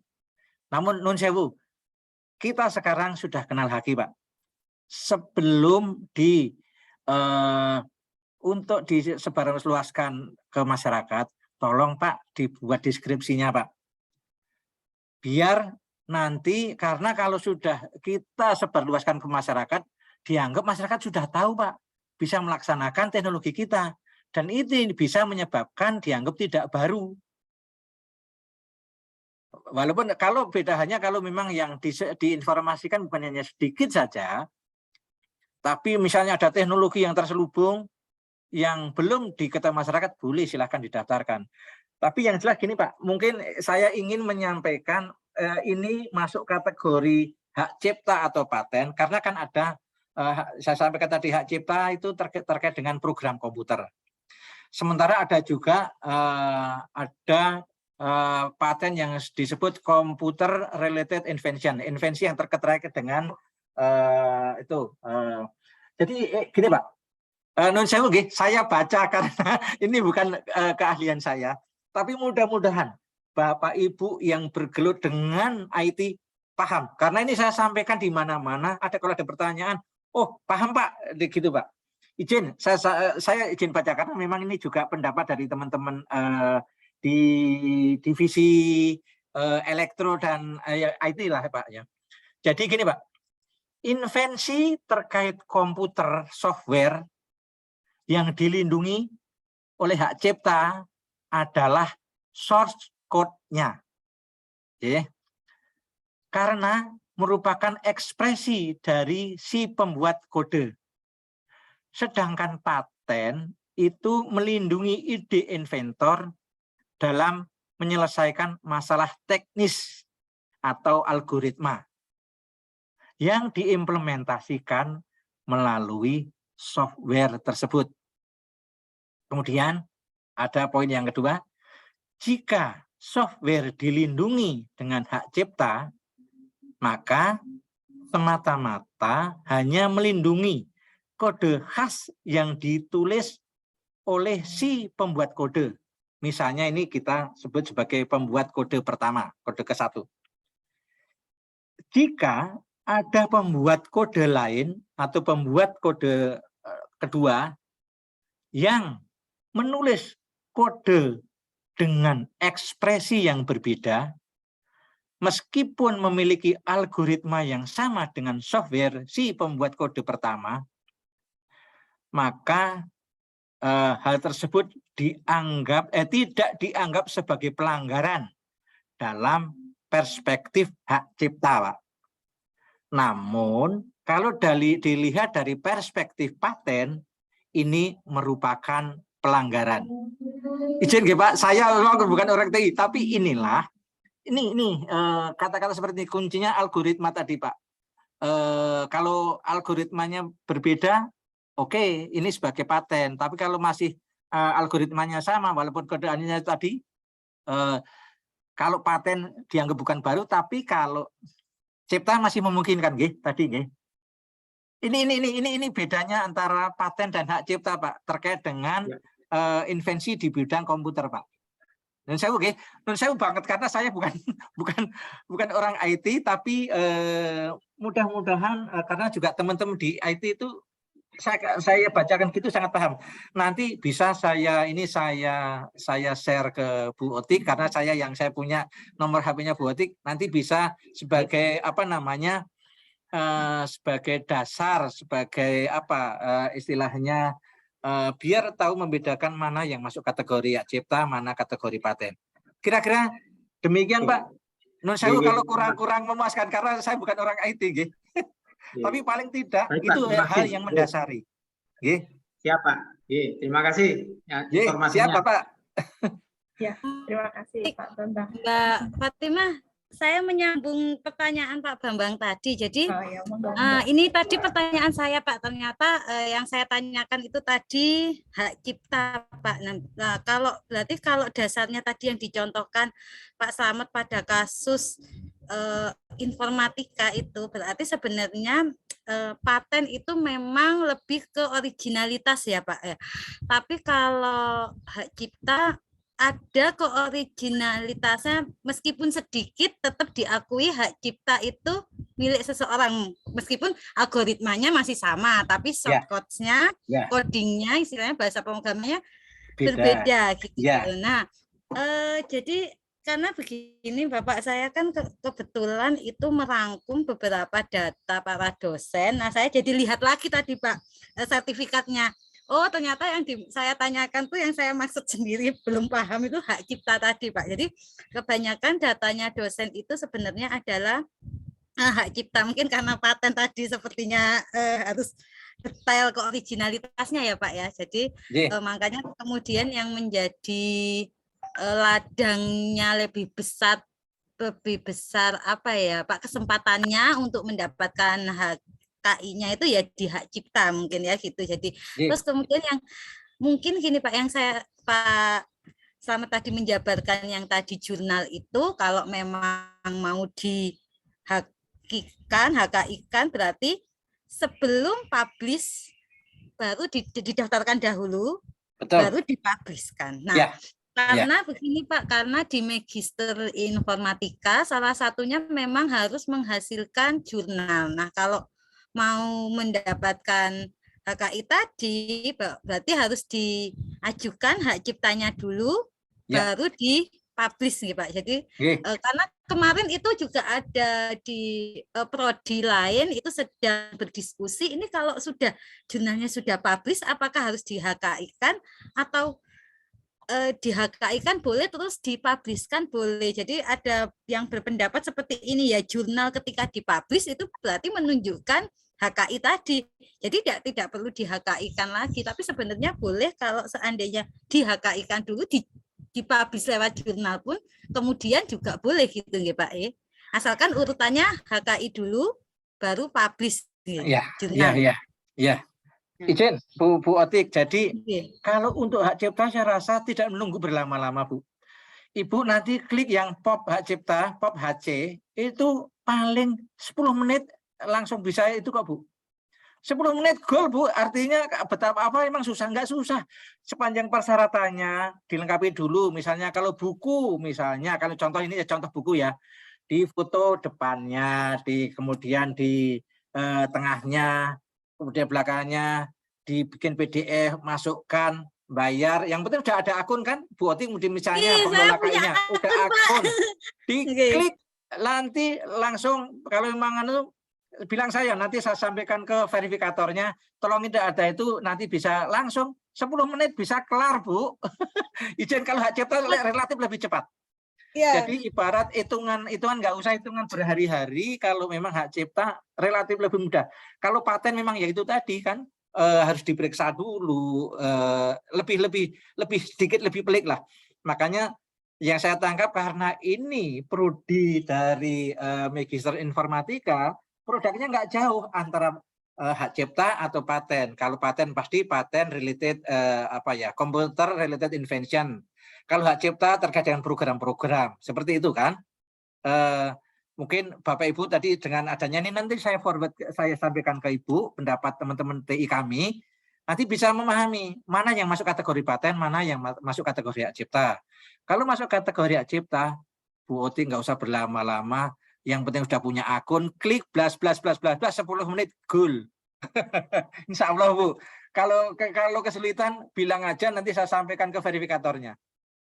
Jadi mahasiswa magister itu juga kesempatannya untuk mendapat HKI di hak cipta itu lebih besar gitu ya Pak ya? Tapi kalau mahasiswa perorangan Bu, berarti biayanya lebih mahal. Tapi kalau pengen lebih mudah, lebih cepat, ya melalui kampus. Monggo, mau lewat yang mana? Kan tetap di situ tetap ada semacam penulisnya, karya penciptanya siapa. Tetap ada nilai-nilai menghargai hak murahnya ada. Kalau muncul hak ekonomi itu lain, nanti hitungan dengan kampus. Tapi kalau mau diajukan sendiri bisa, siapapun boleh. Cuman kalau pribadi tidak bisa mendapatkan treatment tarif tertentu. Seperti karena tarif tertentu hanya berlaku untuk dunia kampus, UMK, usaha kecil mikro, dan juga litbang pemerintah. Tidak termasuk pribadi. Kalau pribadi tersebut pelaku UMK, ya silahkan saja didaftar sebagai pribadi, tapi harus melampirkan usahanya, usaha mikro kecil itu tadi. Gitu kira-kira Bu. Jadi Pak, tidak menutup kemungkinan siapa saja boleh mendaftar. Cuman yaitu tadi terkait dengan pembiayaan pasti ada perbedaan. Ini opsional. Kalau memang cari murah ya daftarkan lewat kampus. Tapi biasanya kan saya inventornya saya kok, jadi yang dapat kampus enak amat. Ya bukan begitu. Kadang lah itu penelitian atas perintah siapa, menggunakan dana mana. Kan itu harus diperhitungkan. Kira-kira demikian Bu Otik ya. Terima kasih Pak. Mudah-mudahan setelah ini ada karya yang bisa di hak cipta. Kemarin maju mundur karena ini layak atau tidak seperti itu. Kalau hak cipta kan langsung Bu, nanti perkara kalau dianggap kan nanti kan perkara pengadilan. Hak cipta kan tidak dilakukan pemeriksaan substantif. Cepat itu Bu, makanya yang penting persyaratan administrasi lengkap. Klik Ibu langsung cetak sertifikatnya sendiri. Ya, enak kan? Baik. Itu kalau cipta. Kalau paten nggak begitu. Saya orang paten. Nggih, terima kasih. Nggih. Ya, kira-kira Terima begitu kasih ya, Bu ya. Mbak Monggo. Fatimah. Ya, baik, terima kasih Bu Otik dan Mbak Pak Selamat yang tadi sudah memaparkan gitu ya. Jadi clear begitu apa yang kemudian peluang-peluang di kampus oleh mahasiswa maupun dosen yang bisa kita HKI-kan apa saja. Jadi tadi hak cipta itu peluangnya lebih besar begitu ya dan juga relatif lebih singkat. Monggo, apabila ada yang akan bertanya lagi Bapak Ibu maupun Mas Mbak mahasiswa, masih ada? Ya, sepertinya sudah tidak ada, Bapak. Ini Pak Selamat, terima kasih banyak sudah meluangkan waktunya di tengah kesibukan acara di Kemenkumham. Mohon maaf juga, karena saya posisi lagi ini ditelepon sana kemari pimpinan, nggak enak kalau saya tolak nanti marah. Nggak apa-apa. Yang penting semua bisa jalan, Bu. Non sewu banget. Mohon maaf banget. Ya, setelah ini akan kita tutup. Monggo kalau Bapak sudah ada agenda yang menunggu bisa meninggalkan room. Terima kasih banyak Bapak atas sharingnya, sangat bermanfaat sekali untuk kita semuanya. Siap, terima kasih Bapak Ibu semuanya.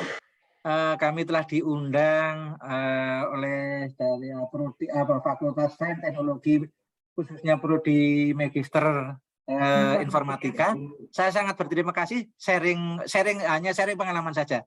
Nyun sewu banget, nyun sewu. Mohon maaf sekali kalau cara penyampaian kami kurang pas, kurang memuaskan. Terus terang, makanya kami sampaikan di awal, saya bukan orang IT.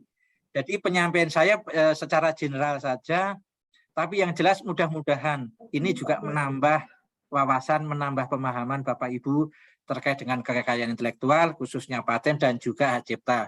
Seperti saya sampaikan tadi, sekarang sudah jelas mana yang masuk hak cipta, mana yang masuk paten. Nanti untuk pedoman, sebagai pedoman, nanti yang saya sampaikan tadi saya forward ke Bu Otik, Bu, biar nanti buat pedoman di situlah. Kira-kira demikian, kurang lebihnya. Mohon maaf. Saya akhiri, akhir kata, wassalamualaikum warahmatullahi wabarakatuh. Selamat siang, selamat beraktivitas. Nun sewu, saya melanjutkan aktivitas kami. Mohon lift, Terima kasih Pak Selamat, sehat terus nggih. Amin, amin, amin. Izin lift, Bu. Monggo Pak Selamat. Ya, baik Bapak Ibu sekalian, ini tadi materi dari Pak Selamat sudah disampaikan dengan sangat gamblang. Terima kasih atas atensinya semuanya. Dari saya selaku moderator, saya kembalikan lagi ke MC nih. Terima kasih banyak. Assalamualaikum warahmatullahi wabarakatuh. Waalaikumsalam warahmatullahi wabarakatuh. Terima kasih Mbak Fatimah atas pendampingannya narasumber sehingga kegiatan ini berjalan dengan lancar. Baiklah Bapak Ibu, tibalah kita di penghujung kegiatan pada siang hari ini. Saya ucapkan terima kasih yang sebesar-besarnya kepada narasumber kita, Bapak D.S. Slamet Riyadi, MSI, Koordinator Permohonan dan Publikasi Direktorat Jenderal Kekayaan Intelektual Kementerian Hukum dan Hak Asasi Manusia Republik Indonesia. Semoga beliau sehat dan semoga apa yang beliau sampaikan menjadi amal jariah Ibu yang bermanfaat. Kemudian terima kasih yang besar-besarnya saya ucapkan kepada Bapak Dr. Bambang Sugiantoro, MT, yang telah memberikan arahannya sehingga terlaksanalah webinar percepatan kali ini dengan lancar. Kemudian juga terima kasih saya ucapkan kepada Mbak Siti Fatimah, MPH, selaku moderator sehingga mengawal acara hingga lancar.